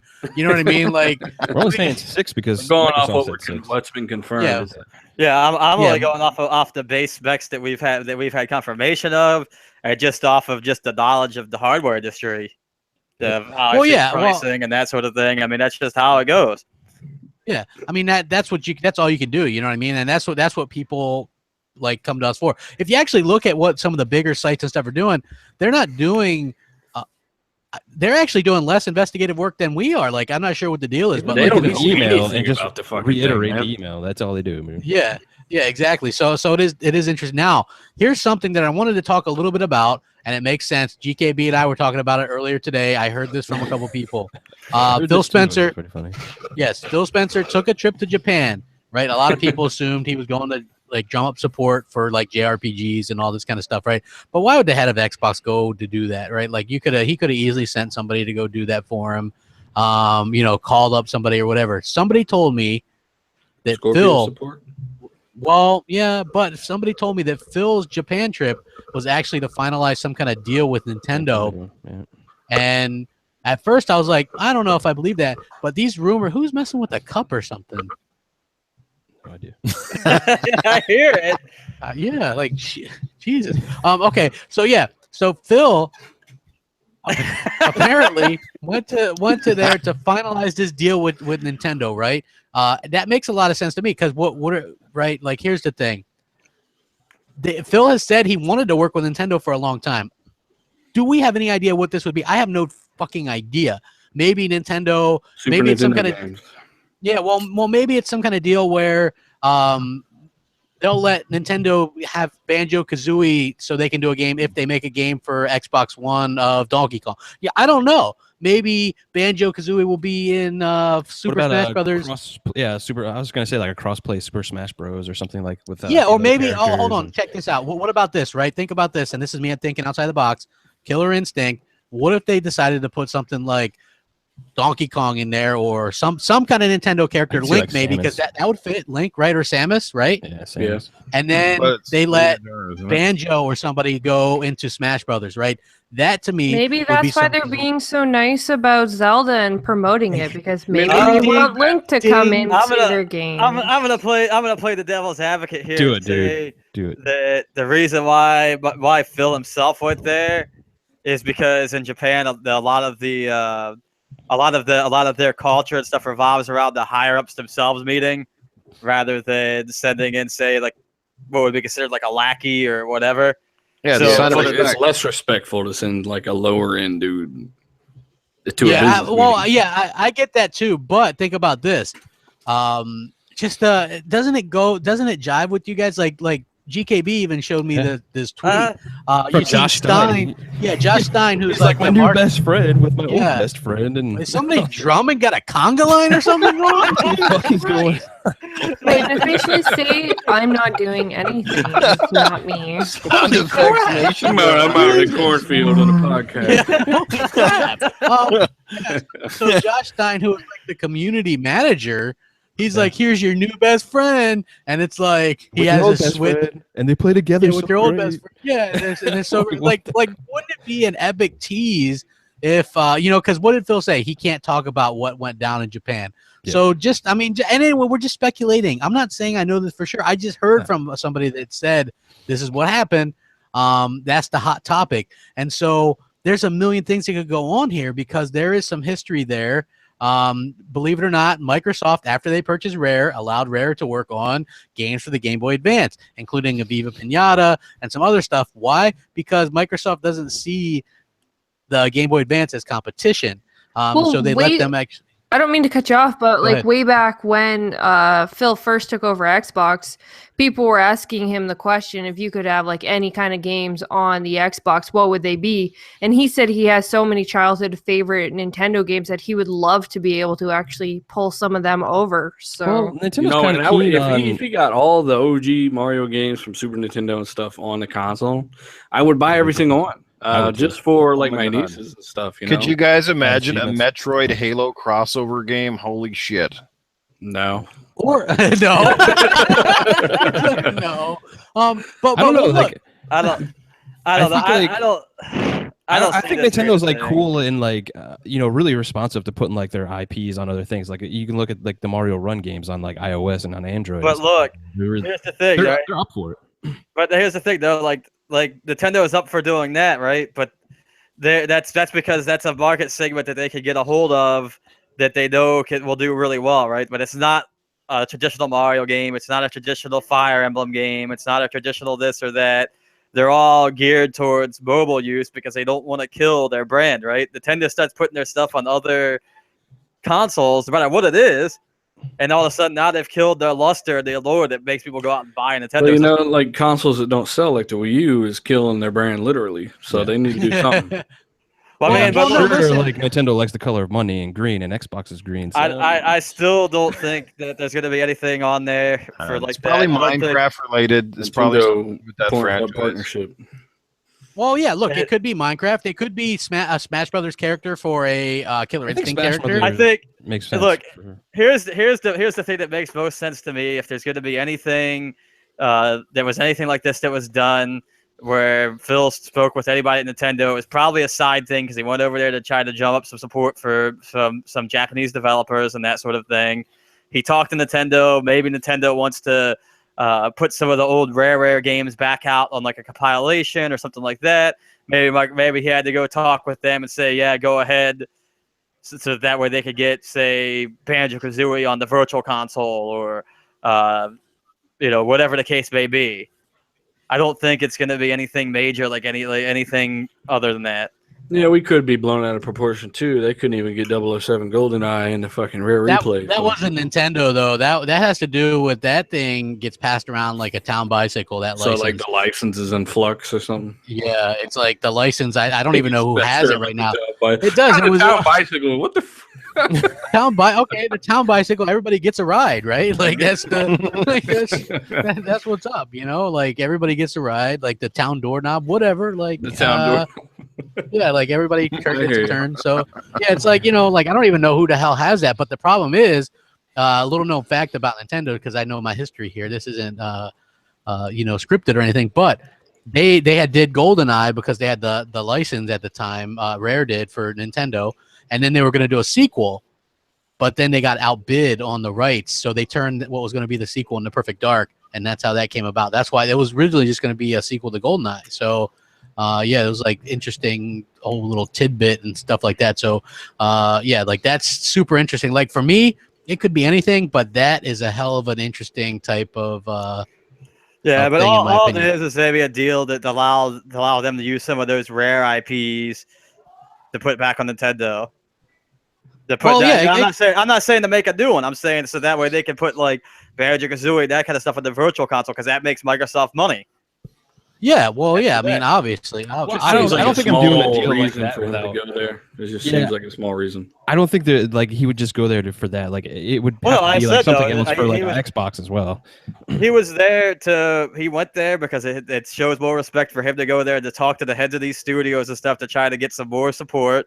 And then probably if it's anything that has to do with that Nintendo rumor, it has to do with that. They were getting some ideas to do that.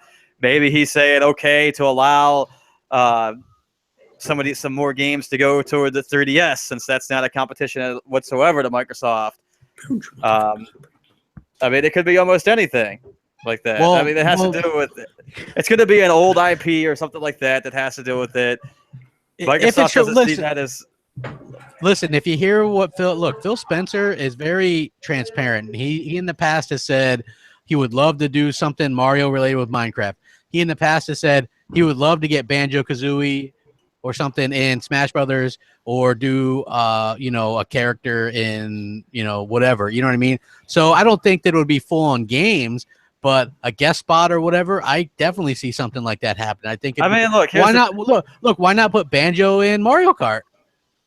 In exchange for, I'm just saying it would be something like that. I wouldn't expect like full on games. But here's like the thing, though, right? console. Like, what's the exchange for that, right? Like that, Microsoft doesn't get anything out of that picture by letting them use just a character or something like that, besides getting a little bit of royalties maybe from it.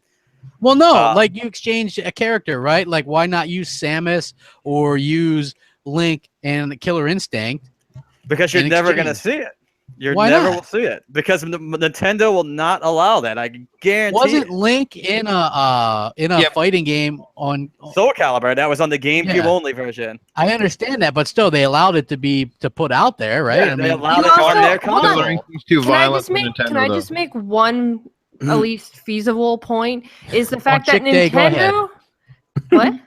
Go ahead. It's National Chick Day. Go ahead. Oh my God! Free Stop to with join that. everyone. It is though. Goddammit. Anyways, the point that I want to make is Nintendo, the one that's like head of Nintendo, is not the same that was like for the last so many years. Remember, he passed away, so it's under a new ownership, or at least a new owner.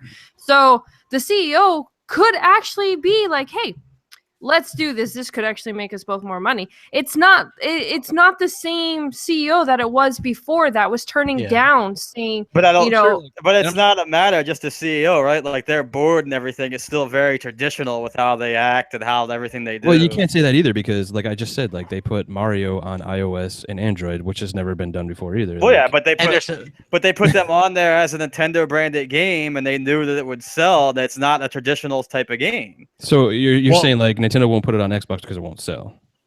I'm saying they won't put it on Xbox because they see that as competition.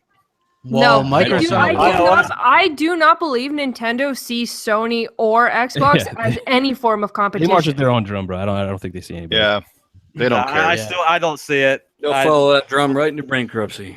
Yeah. Well, what other topics do we got, Crap? I'm falling asleep over here, bro. If they really believe that, though, I don't even think Nintendo would have come up with something as different and unique as a Switch. Like they would have tried to be more up to par with what's on the market. You know what I mean? Like when you clearly buck the trend, like how can you honestly say that you're in direct competition? Like they're going to sell no matter what. It's just a question of how well they sell in like 2 years from now. That's the question. But I mean, Nintendo, it's the third party stuff is always the question mark with Nintendo. Nintendo does well on their own, but it's the third party stuff that always struggles. They got fucking destroyed. The problem comes when you got a company that does the same stupid shit over and over. New management, old management, they still basically make it hard to get third party support, which drives the industry. And even their first party stuff is struggling on their new hardware. I mean, the thing was obviously a little rushed. Though, right? Perfect 10, right, GKB? Oh, yeah, absolutely. Yeah, I mean, it's like 11 frames a second, perfect 11 10. or 12 or something like that, I think. But, that's another point to make out. If Phil Spencer, say, possibly went there to actually try, because he does own some of the third-party developers out there, and he could make deals with Nintendo saying, hey, you give us a little and we'll help get third parties on the Switch to help promote. There is other things that go back and forth that could have possibly went down. It's got anything to do with anything besides him getting old Nintendo, Super Nintendo games on Xbox. It's a fucking waste of time. Yeah. And here's I agree with Dealer on that. And the problem is, though, is that Nintendo will never do that because, look, the reason I'm with you is that Nintendo is stuck again. Nintendo is stuck in their ways. It doesn't matter who is running the show. The people who are running the show are still people who have been with Nintendo for, it's basically since the inception of it. You know, that was probably their first job. Hey, Helmer, these you know, people- I'm what sure my there's favorite- a lot of new people in there that You know what my favorite AC/DC song is?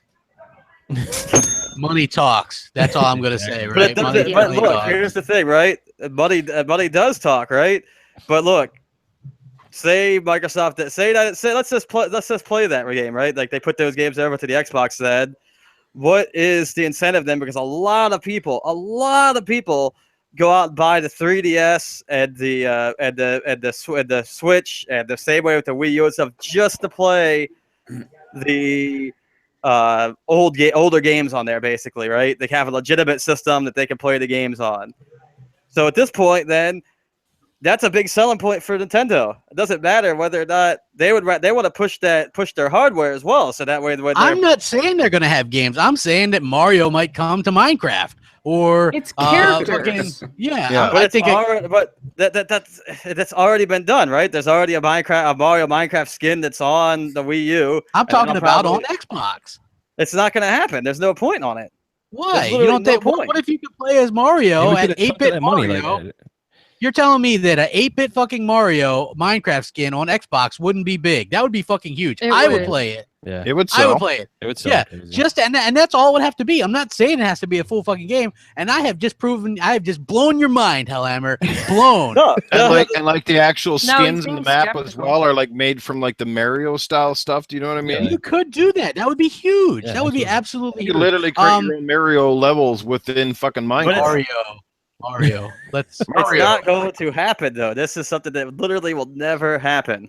you Well, don't if it- know that. Hey, Hellhammer, if I'm You right and work you're with- wrong, do you gotta make work a in video. Nintendo. Hey, Do we you said that. You gotta literally do a sit video. in the boardroom and listen to everything they say? Like, Hell yeah, I do. But I'm it has- fly on the wall in that bitch. But it has nothing to do with that. It has to do with knowing Nintendo's history and how they are. It doesn't matter. but it's again. not the same. So I want to reiterate what Dealer was saying. Don't we have some more topics to talk about? Because God, Yeah, we do. You know what? Hold on, Hellhammer. If you happen to be wrong, though, you've actually got to do a fucking video. I'm just gonna leave it at that. I know I'm right. So I want to do this real quick because I got to get to Hellhammer's punchline. He said something to me yesterday that was really funny. MPD predictions are tomorrow, or the MPD comes out tomorrow. Predictions. I got Xbox in. Well, let's see. The Switch won't be in there, but I got Xbox coming in last. What do you guys got?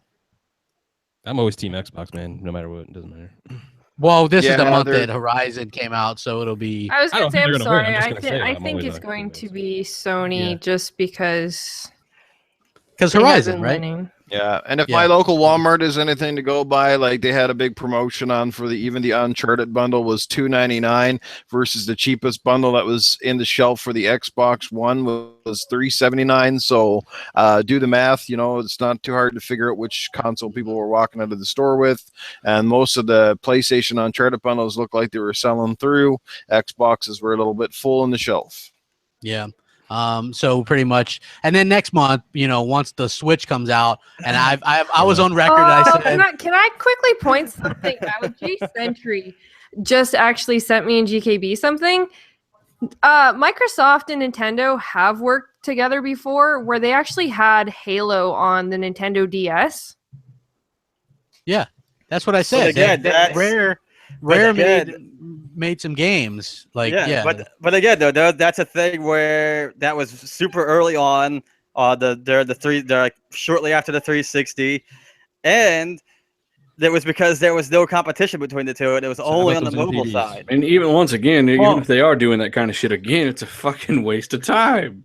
Why are we talking about Nintendo again? I don't know. Okay, I got a message. and MPDs, I just people, wanted to MPDs. note that But, out. like, Yeah, shout out to we're- Jay we're- Sentries.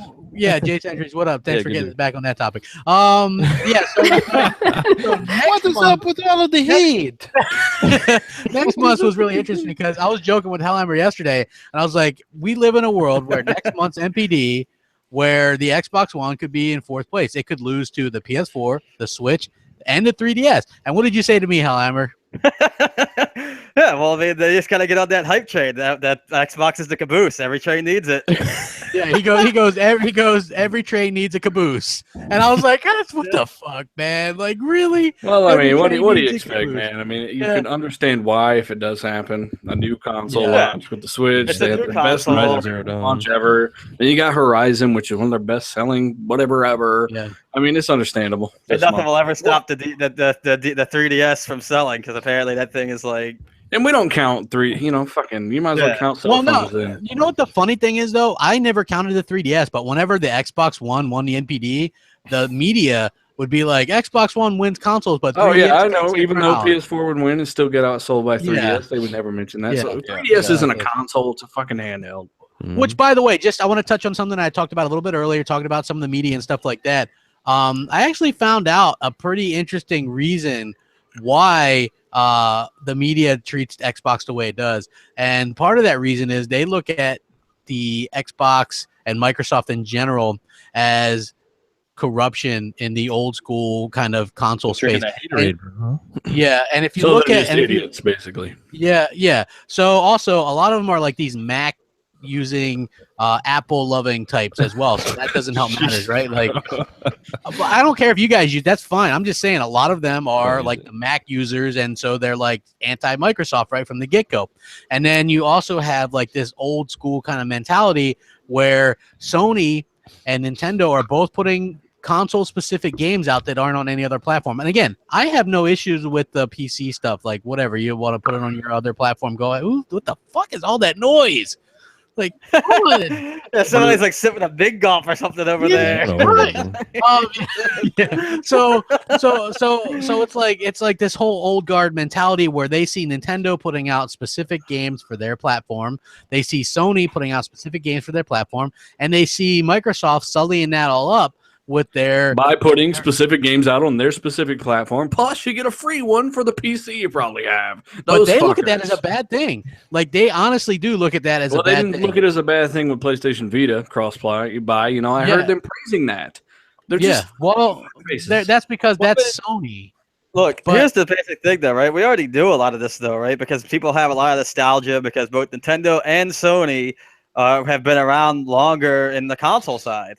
Yeah, that's what it has. That's what it comes down to. As Yoshida could give fucking herpes to the Pope, and they'd still get a positive article out of it. Yeah. Well, I mean, look, it's a less aggressive strain. Thanks, but also, look, let's put it. Let's put it Yoshida. Let's put it in more perspective here, right? Too, like with the whole media bias and all this other thing, right? A lot of these people who are reviewing these games and stuff now were younger. They grew up at the PlayStation. The first one was either their first or second console or one of their earliest consoles that they've had. And so, of course, that brings you into brand loyalty at that point because you're sitting there and you think back, man, look at all those good times I had like on that original PlayStation and then on the PlayStation 2 and all this. So it's like we were those people, though. That's the thing, though. We had PS1s, PS2s, and then eventually we saw the light with the OG Xbox. You know, it's not like we're not those people.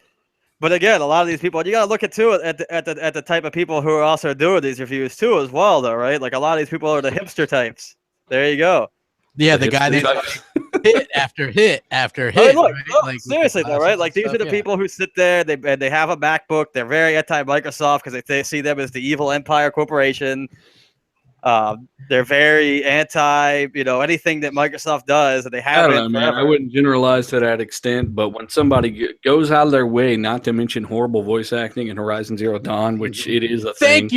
Thank you. I'm sorry, it just is. Anyone, I mean, they're not crazy crap. It's just it's just the fanboys in the comments that they're in denial, just like they're in denial about the side quests in Horizon Zero Dawn. They're non-existent. They're fucking fetch quests. Yeah. Well, I mean, it's not really so much of a generalization. Just that these are the type of people that are doing this. They're just generalize themselves. Thing to do,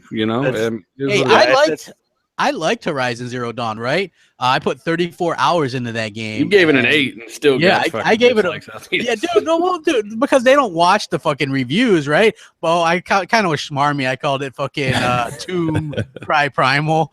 So which is pretty accurate. Yeah, which is accurate as fuck. Because even more in the repetitive review, than Tomb Raider in every way, though. Even in the thing, I was like, and you slide down zip lines, much like in Far Cry and Tomb Raider, and you gather resources for arrows, much like Tomb Raider. That's the first thing I thought when I broke the little tree off.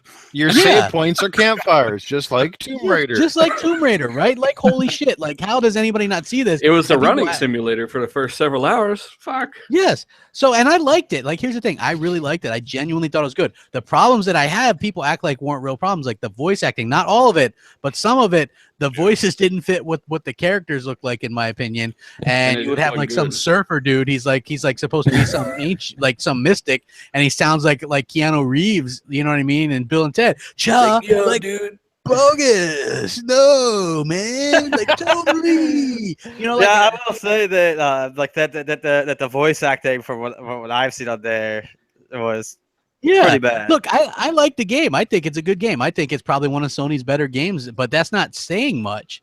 You know, I mean, the main story voice acting wasn't too horrible, but if you it wasn't. I thought the side quests and stuff. Hey man, my bum leg went out. Can you find my daughter? I don't know. Get your ass a wheelchair, bitch.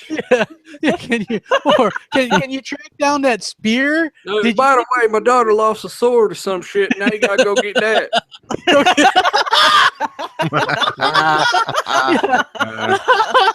No, thank you. Yeah, well, no, I mean that's basically the extent. If you do that mission, you've done most all the side quests that I've ever done. I'm not kidding. Go get this. Go get that.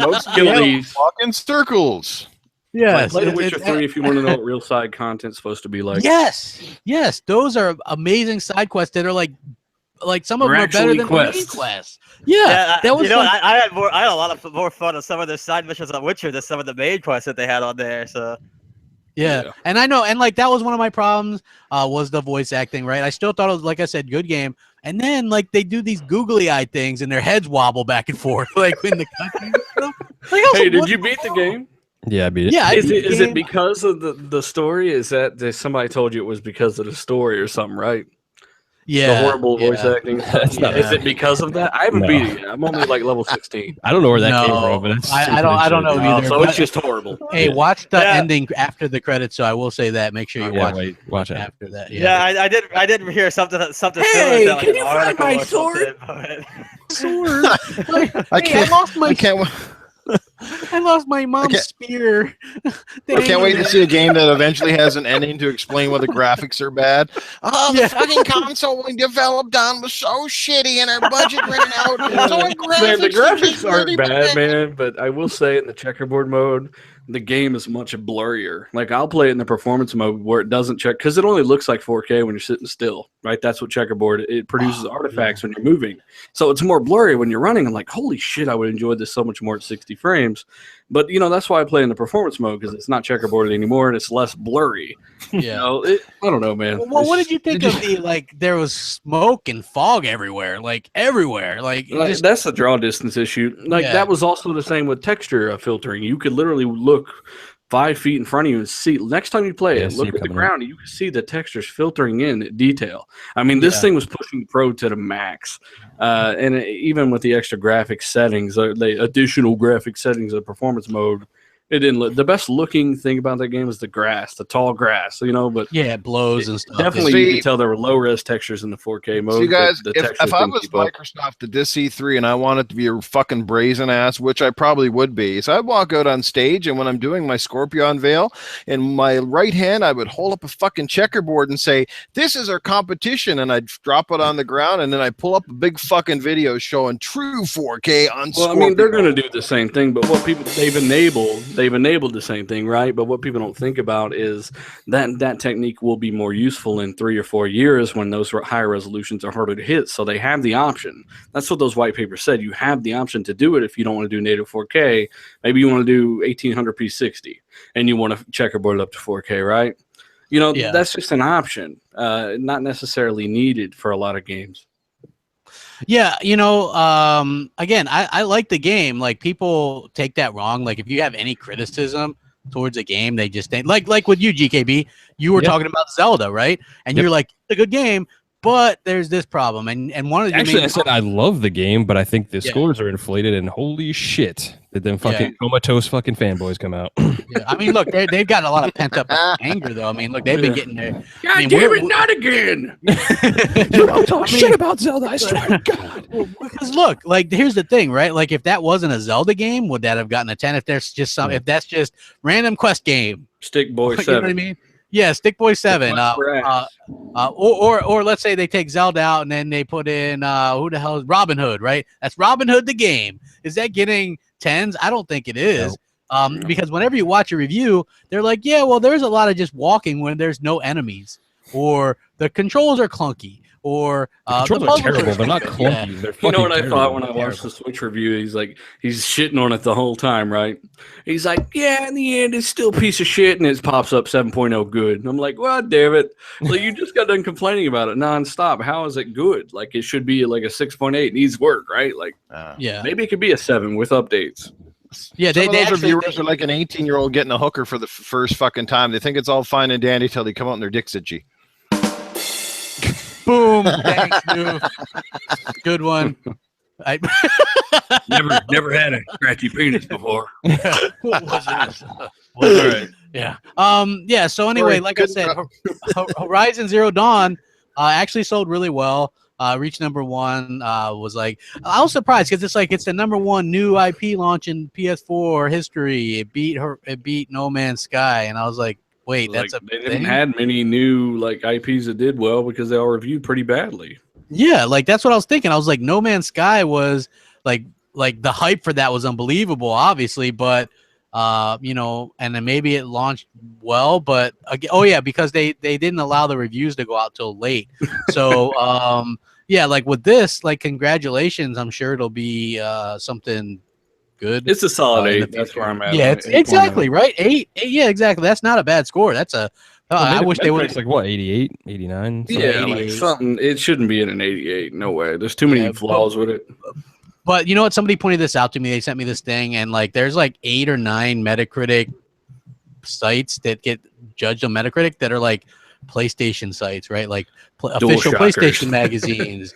Microsoft not start some magazines, yeah. goddammit. Exactly. And then when you look at the Zelda stuff, it's the same thing. It's like Nintendo magazines, you know what I mean? Mario and Luigi press, you know what I mean? It's like, wait, that's a little bit odd, you know what I mean? Like Microsoft needs to start, they need to start up their own magazines and stuff like that. But yeah, it did hit #1 and actually did pretty good. But I also want to talk a little bit about this Shadow of War gameplay because I thought this was absolutely looked fucking phenomenal. What was this, like pre-alpha or something? It looked like it needed some polish, that's for sure. But like even for what it was, I'm I thought talking it not looked graphics necessarily, but I'm talking like the way the kind of the game controlled, and I'm really hoping the combat's not that fast. They really sped a lot of shit up. I really enjoyed the more realistic pacing of the combat before, but I don't know. It looks great, man. I love the combat. I just hope they slow it down a little. Maybe the footage just sped up a little bit. Who knows for time? Yeah. I don't know. I think they did some jump cuts and stuff in that video too, man. So I don't know. It's kind of hard to tell. It's big, man. They're really ambitious. Yeah, like the whole Nemesis is like I so much want to get back into the first game because I left off on a spot. Yeah, I'm about to restart the first one. Yeah, so I'm gonna do that. I'm actually like not incredibly too far into that, but it makes you hyped up to play that. Absolutely. Yeah, and so like I was looking at this and I'm like, holy crap, they went all in on the Nemesis system. You can see it's not being held back by last gen hardware like the last one was. You know what I mean? Had you beaten the first one, Crap? Is that what you say? You weren't far into it? You hadn't? No, I wasn't. And Nemesis system it's crazy, man. Like you could burn someone, they could escape the battle, and next time you see them, they remember what happened. You burn them, or if they killed you, obviously, you know the details. But I mean, it's some next level shit when it comes to AI stuff. Yeah, I really liked the game, but me and Crapgamer both had the same issue. Like something happened, and like the guy that we were supposed to go made a super enemy kill. Yeah, like he wasn't disappeared. there. Yeah, that my guy just wasn't there. Like I couldn't find him. I searched all over. He's hiding in the bushes, bro. Well, no, there's like this ring, it's like this light, and it's like search in there, and you're supposed to find him, sort of like they do in like the Assassin's Creed games and stuff. And so you go and look, but there was absolutely not only was he not there, there was nobody there. So yeah, they were all hiding in the bushes, man. Yeah, like probably hiding in the bushes, but it was like holy shit, you know what I mean? Like it was absolutely incredible. And Shiwa, if I heard you talking about it on your guys' special edition tonight, what did you think of the game? I'm actually really what? Just in case somebody didn't watch that, I'm just saying, like, you had some pretty cool thoughts on it. So. Oh, I really like the dynamic that they're going with. It does seem a little bit different from the first one with having allies and how your bases are actually controlled and how your armies are controlled more. And also, I like the fact that they're implicating where you actually can start from literally like nothing and then become an overlord. I also like the fact that you can ride, well, they call them drakes, but dragons. There is dragons. Like that is like my favorite part. I think I'll end up just spending most of my time on the dragons. Imagine a game where you could ride a dragon. That would be cool. Maybe Microsoft could get on that. I know, right? Like, where is the idea? Someone could come up with somebody actually making a game you can ride dragons. I think that'd be fantastic. I know, and it could be their best friend and everything. Wear some really cool looking headsets. And speaking of best friend, did you see how you can actually make friends in Shadow of Mordor? Yeah, and the Nemesis system. That's fucking crazy. I like how you make spies and shit too. And he showed up. He's like, "I got you, bro." Put an arrow through that dude's face. You know, one of the things I love the most though is that no two stories are ever going to be the same. Like, no matter what, everybody's outcomes are going to be different. And it's going to add so much more to people watching it, whether they're streaming it or watching just gameplays on YouTube. Because, plus, I'm kind of curious how that's going to work for, walkthroughs and achievement guides and all that. Because if nobody has the same stories, then could the obviously the overarching story. Well, no, they're obviously the details, how you do it, the allies you make, that stuff will be different through the Nemesis system. You know what I'm saying? Your enemies will be different through the Nemesis system, but your goal is to do the same thing. Yeah, it's just like any of the open world games where you can kind of go do your own thing and it kind of affects. They're basically saying your experiences will be different. The way they say if you buy a Xbox Labs controller, Design Lab controller, like, hey, well, the odds yours is exactly the same, but it's the same thing. It's just a little different. The details on it might be different. Yeah, right? It's just like if you played any game that has like multiple choices, like Mass Effect or anything like that, it'll just give you that achievement there at the end of completing something that it's already in there. Like, we want to see like 100% walkthrough guide from you, like day one. So yeah. Well, yeah, like I loved it. I thought that the whole that's some next gen stuff to me. I don't know. Maybe I'm alone with that's how I feel. Like to me, I've been rewatching through the trailer again here now. Now it just makes me want to go play the first one. Fuck. Yeah, that's what I'm saying. Like I want to hop back into the first one because I don't think I gave that one. I really enjoyed it, but again, you couldn't find the guy. Just start over, man. That's what I'm gonna do. I hate starting over because it's like it takes so long to get that. And I bought the Game of the Year edition, and it has a whole new different set of achievements and everything. So the first one, I crushed it. I got like almost 900 out of 1,000. You know, I liked the game a lot. The other version I bought, I've only got like 100 points in that one, but it really is fun. I just now noticed actually that a lot of these Game of the Year games now are starting to double up on the achievements, including The Witcher. Yeah, Witcher completed. Wait, the Game of the Year version is different? The achievement, you can get the same achievements twice, basically. Like in the first one, I got it at launch. I got almost 900 gamer score out of 1,000 in that one. Then I picked it up on sale, the Game of the Year edition, and just downloaded it because it was an amazing game. And those achievements are completely different. So I got like 100 on that one. So you can double. What? You can get achievements in The Witcher? Are you fucking serious? I've been playing for hours and I think I got one. I've got like so many hours and I'm only up to like 600 gamer score. Hellhammer's ass has over 1,000, I think, on that damn game. Like, I'm like, how the hell? Yeah, it's like fucking phenomenal. I'm like, how the hell? Just finding the side missions to get the achievements for him, it takes time. Yeah, Hellhammer though, like, and he swears, no, I didn't look at a walkthrough. I did not look at a walkthrough at all through that entire game. So I just listened to him on audible.com. Yeah, I didn't get that. Listen to a walkthrough, didn't watch a walkthrough, didn't do anything on it. I just did it all on my own. I just when it's a game that I really like. You really don't need a walkthrough. You just played a game. When it's a game that I really like, it was literally just I would fall into something. I'd be like, man, this is a really cool storyline. And I'd just keep playing. I'd be like, oh, I got the achievement for that. Yeah, fucking even better. Yeah, I agree. Voodoo Vince Remaster gets a price and a date. It's releasing in April, and it's only going to be $15, and it's Play Anywhere. Good. I was hoping it was around 20. No, it's $15, Joe. And it's I was hoping it was around 20. That's a good price. Yeah, hell yeah! Like some people were like, it better not be over $30. Like I was like, you know what? Actually, I was actually expecting for it to be 25, to be honest. So 15 is a really good price. Yeah, 15's a hell of a price. So I mean, like, are you guys going to pick it up? Yeah, at 15, I'll pick it up, even though, I probably normally wouldn't have. I'll do it. Yeah. Well, for me, like there's a few things. There's not a lot of platforms. The game actually looks good. If you look at the indies and stuff we get now for $15, this game looks way better, and has a lot more replayability and things like that, in my opinion. I like the first one. I played a good chunk of the first one when I reviewed it not too long ago. probably within the last year, and I made it pretty far in there. And so the fact that you're going to be able to get achievements and stuff, I really like this kind of approach with it. Yeah, so absolutely, $15 and play anywhere. I mean, I'm not going to play it anywhere. I'm just going to play it on my Xbox. I bet you Phantom Dust is probably around the same price and stuff. You know, little things here and there. Phantom Dust might be free because they want you to buy packs. Everything's about packs with. Everything's about packs. I mean, but I think that's actually a really good price though, especially since it's bringing something that the Xbox doesn't really have much of, which is the platformers or any console really right now aside from Nintendo. Yeah. I mean, actually, that actually makes April a pretty good month for those games because you got Yooka-Laylee coming out, and then shortly after that you have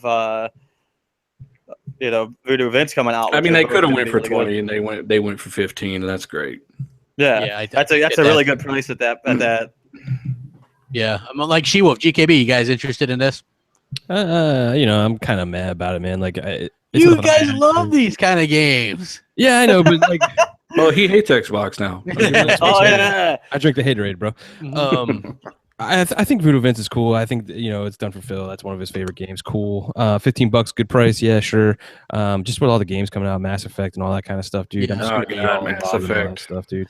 I don't even know if I have time to play it, honestly. Yeah, here's the thing. I'm gonna get it even if I don't play it right away because $15. I mean, why wait for a sale? That's already fucking super cheap. Second thing is I want to support it just on the off chance that they're trying to drum up to see if people want a sequel or something. You know what I mean? The off chance Like, if we want to see some other games ported from the original Xbox. I mean, look. Yeah, I would love. Wouldn't you love a KOTOR or a? I don't want no ports, man. I want like remakes or like some new ones. Yeah, well remastered. That's what I'm saying. They remastered it. It looks great. Not necessarily like the direct port. I'm saying more like in the line of like what Voodoo Vince is, right? Like, I mean, there's a lot of games that came out on the original Xbox that were exclusive that I would, that I either played very little of because, they whatever. Did they say how big the game is going to be in terms of file size or anything? I think it's probably. I think it's under 5 gigs. I think just so people know, Shadow of War is 60.5 gigabytes day one. That's cool. 60. 60. That's what. If you get an Xbox store, it actually says it right there already. All that information is there. I was very surprised. Wow. That is way bigger than the first game, dude. So I can imagine. Mass Effect is that already downloaded. That's like around 50, I think. Yeah, I can't wait. Yeah, I'm gonna have to pre-order that one as well. Mass Effect. Woo! We get the EA Access version on the 16th, which that actually leads into a topic that I had written down. Mass Effect Andromeda gets EA Access trial on March 16th, 10 hours in total. You can do like the multiplayer, whatever on that, but it's limited to one planet on the campaign, and it cuts you off at a certain point, which is fair. That's fine. Let me be honest. What's that? The campaign's limited to one planet, or the multiplayer? The campaign is limited to one planet on the EA They want it Access so thing. that you don't spoil the game or that people don't. That's all right. At least it's got other planets, unlike Destiny. But hey, you got a ship in Destiny. Yeah, you it's awesome to look at for the 50-minute load screen. Don't you have a ship in Mass Effect? Fucking sack of shit game. So you're telling me that a game has load screen problems and it's not record? Imagine that. Yeah. I remember we were playing Destiny. Where was that in the review for Horizon Zero Dawn? Because that has some fucking crazy load screens. It does have some fucking crazy. Hey, good point, GKB. And I know you really like that game. I actually really enjoyed the shit out of that game. Yeah. What would you give it? It is good. I'd probably Besides an 8 or 8.5. 8.5. Yeah, see, I mean, I like, and you like it a lot. I mean, you seem to even like it maybe more than me. Yeah, I'd give it a 9. I don't even. I don't have the. Noof, shut up, Noof. I don't have the need to go back. When I'm not playing it, I don't think about the game. When I was playing Resident Evil 7, I was thinking about it when I wasn't playing it, and when I wasn't playing it, I wanted to play it. With this game, I'm not even thinking about it. The second I shut it off because I feel like I'm grinding through some stuff, or I was opposite, bro. Like I want to play the Zelda. damn thing, but I'm not motivated to even get. I was playing Zelda, and I was like, you know what? I just want to go play Horizon Zero Dawn. That's what I did, man. I went and finished it, and then I'm back on Zelda now. Here we go. Here comes a ton of people with their pitchforks after GKV. Yes, Zelda. I think Zelda should probably be lower than Horizon Zero Dawn from what I've seen. Yeah. Well, here's the thing. There was some parts. Go ahead. The unpopular opinion that from what I've seen of Zelda, I haven't played it, but the unpopular opinion of mine is that it looks really good. I do really want to fucking play the game. But my unpopular opinion on that is that basically Nintendo is getting praised for doing something that companies were already doing, the open world stuff, for years. And they don't do it nearly as in depth or comprehensive as other games, and they have massive performance problems. Well, and as I said to GKB, the thing that I don't like is because, like, I've always liked Zeldas that were a little more, I guess, on a construed path, where it was a little more story focused. You knew what you were doing, kind of. This one, you kind of start wandering off. You're figuring shit out by yourself, and the inventory management is just brutal because it's a resource game. You for sure. go through like every weapon is like 3 or 4 strikes, and then boom, it breaks. It's like that's an instant turn off right there for me. Switching. Yeah, it's like, dude, I saw reviews and people were like, this You'll new get Breath used of the to Wild- it. Well, no, they were like, it's fucking better than Ocarina of Time and Wind Waker, and I was like, what the fuck are you on, man? Like, Ocarina of Time is a fantastic Zelda game. You're fucking crazy. Wind Waker is my favorite so far. Wind Waker Any game where your weapons break and you can't Link use them, needs they to just go to a disappear. gym and get some cardio, and he also needs to hire a blacksmith that can make him a fucking decent sword. Yeah. Well, no, like I didn't Noof, even know that you the played it weapons too, break. so Yeah, like I got a like- bunch of hours in. I feel like I'm getting nowhere, and I'm just going around and killing the same pig people yeah, over it's again. just- I mean, it's a great people. Okay, like it's a good game. It does feel like it's inflated. It's like the hype just automatically attached to Yeah, this it's thing, just like Zelda. fucking flies on shit. You know what I mean? They do Hey. a lot of things that are in other games that, like the gameplay is really safe, man. You've seen all this stuff in other games, and the resource management is, whatever. The controls are absolutely fucking terrible, and you can't even change the controls. Like, I'd be fine with it if I could go in there and change like the button mapping and all that stuff. You can't even do Oh man, that. Like, Nintendo's really that's- against changing the controls. and But it's they're bringing terrible. Netflix later, guys. If I had to be put on a deserted island tomorrow, and you said take one open world game with you, what would it be? And my choice would be hands down Grand Theft Auto 5, because you can do what the hell you like, when the hell you like, and that game is just about flawless. Well, yeah, I mean, like I wouldn't argue with that at all. To be honest with you, I think that would be pretty damn a good choice. That's not my favorite game because there seems to be a little bit too much to do in that game for some reason. But like I don't back to know, Zelda, but- like again, it's a great game. It's fun, like for if you're into that kind of stuff. It looks beautiful, but it's just got about the serious only fucking problems. thing to play. So there you go. That's the biggest reason. On the Yeah, but Switch. like when you see like reviewers like literally Hey, you say can play the Bomberman. controls like fucking suck. Yeah. It's got performance issues. play one, Why two is it getting a shits. 10? Well, like it shouldn't be getting a 10. Like You can play that You're right. game. where You're right. you If can it does a bunch of shit that's already being done, but worse than games like The Witcher, plus it's got performance issues. And for me Serious personally, any performance where you issues. hit something a few times with a fucking sword and it disappears out of your hand, that's a massive issue. That was my biggest turn off of Dead Rising, right? I just don't like that kind of shit. So I don't know, man. enemies It's kill you in one hit, too. like the degrading weapons and stuff is something that I really, really dislike. I don't mind it in The games, Witcher like- because it's realistic. If you're beating the shit out of Yeah. a rock troll with a steel sword, it's But the going to break difference it is- quicker. And you Yeah, can but the repair it in difference is field. that when you're swinging your sword around The Witcher, and then like it goes down to 0, your sword just doesn't disappear.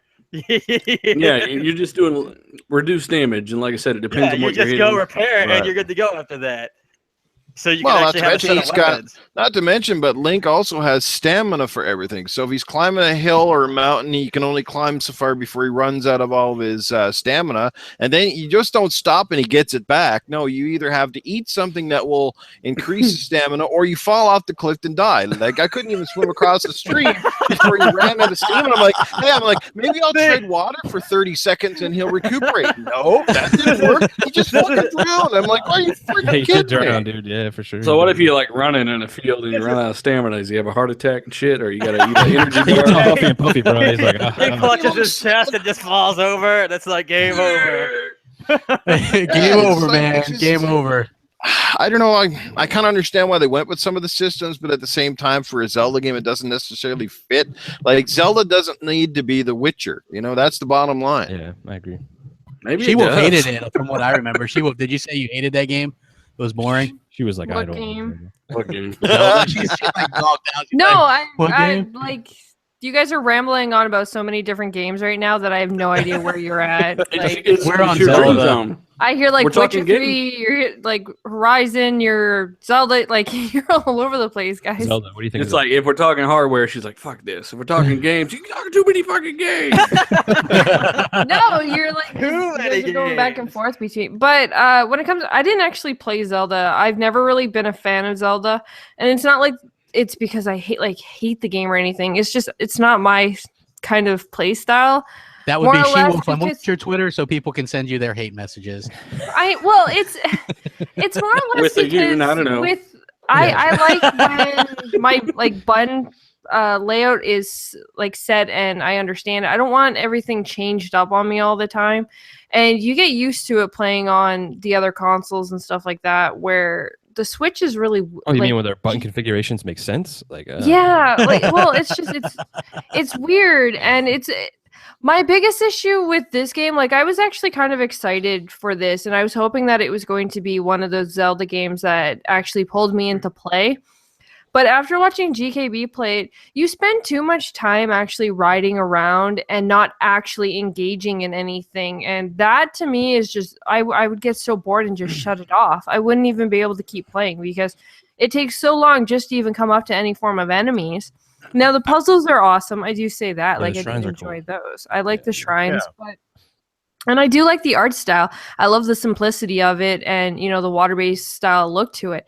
But when it comes to the game itself, there's just too much dead running around than actually engaging in anything. And that just kind of drives me. I think we've been shitting on the game so much. I'm about out of it. I want to say one good thing about the game is the fact that it's a physics-based world now. So the way they use physics in the game now is much better than any game they've done, and how fire spreads, unlike ever before in pretty much any Nintendo game. That's pretty awesome, right? I mean, that's something good. Yeah. Well, the game forces you to think about a lot of your scenarios now, which is kind of interesting. Like you just don't walk in now and tackle a bunch of enemies without kind of thinking what weapon might work best, or do I have like enough you can light supplies, your weapon on fire depending on what it's made of, right? Like that kind of stuff is really cool. Like if you have a wooden sword, you can light it on fire.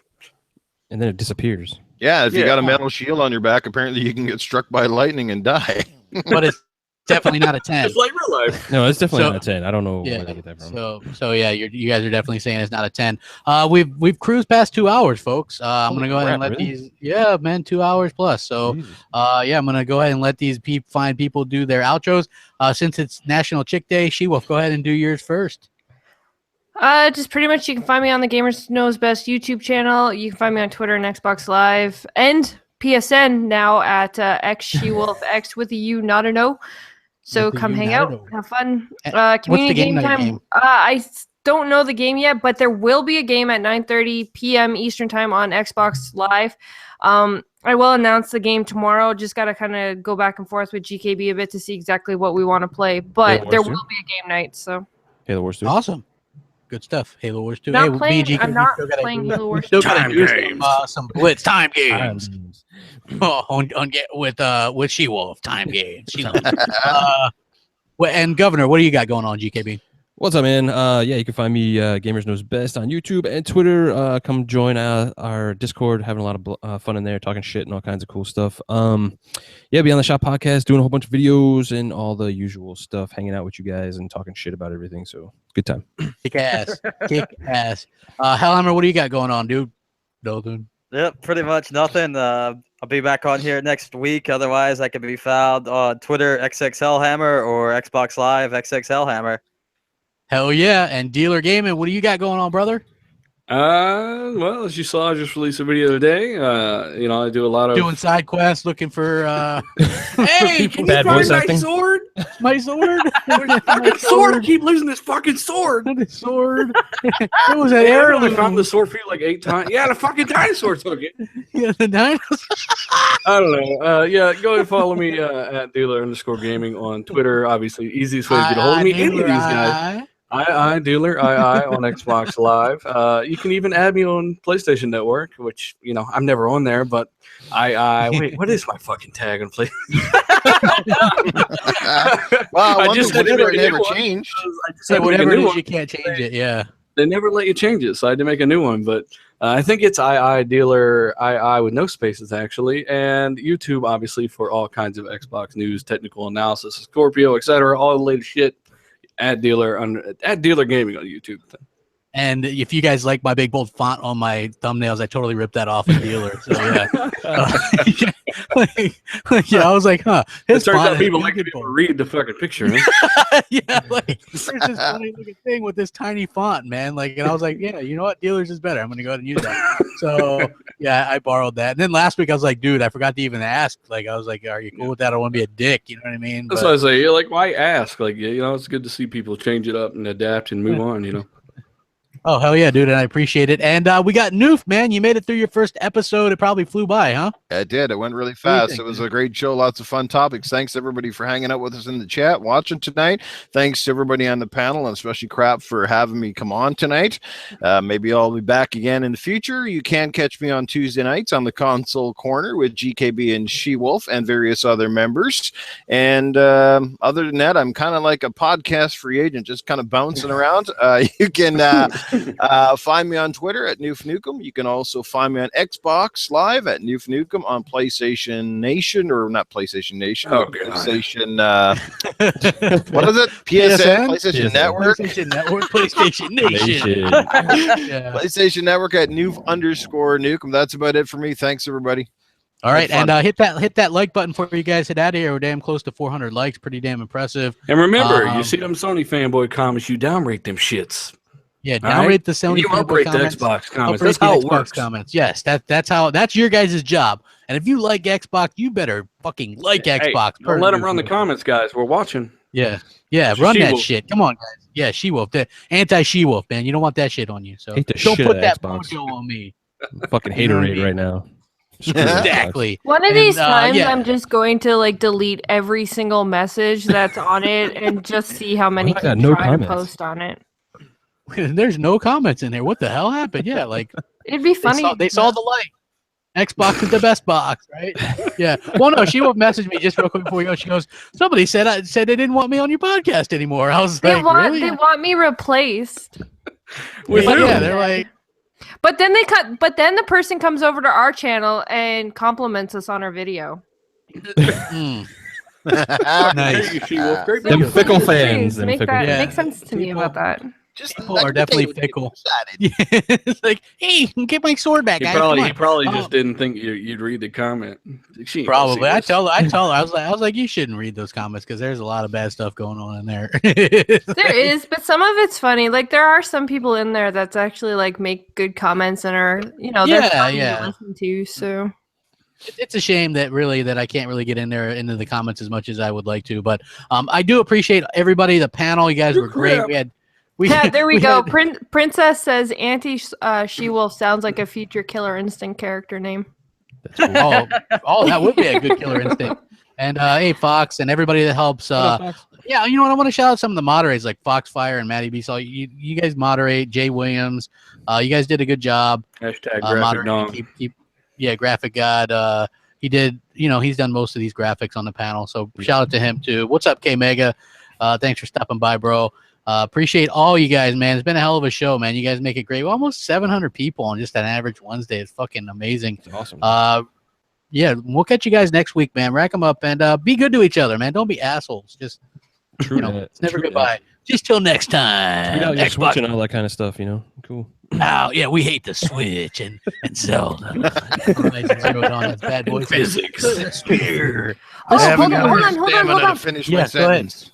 I said this before, so I'm going to say it now. If this can hit over 1,000 likes, next show, I'll actually say what my cup size is. Well, there you go. Over 1,000 likes, and you get to know what her cup size is. There. That's pretty amazing. How is this a thing? Why? I have no idea how this It was something about last week's show. Yeah, so you should really stop reading the comments. Somebody is going to make 1,000 different names. So somebody's gonna be here all night. Challenge accepted. Rack 'em up, guys. Later.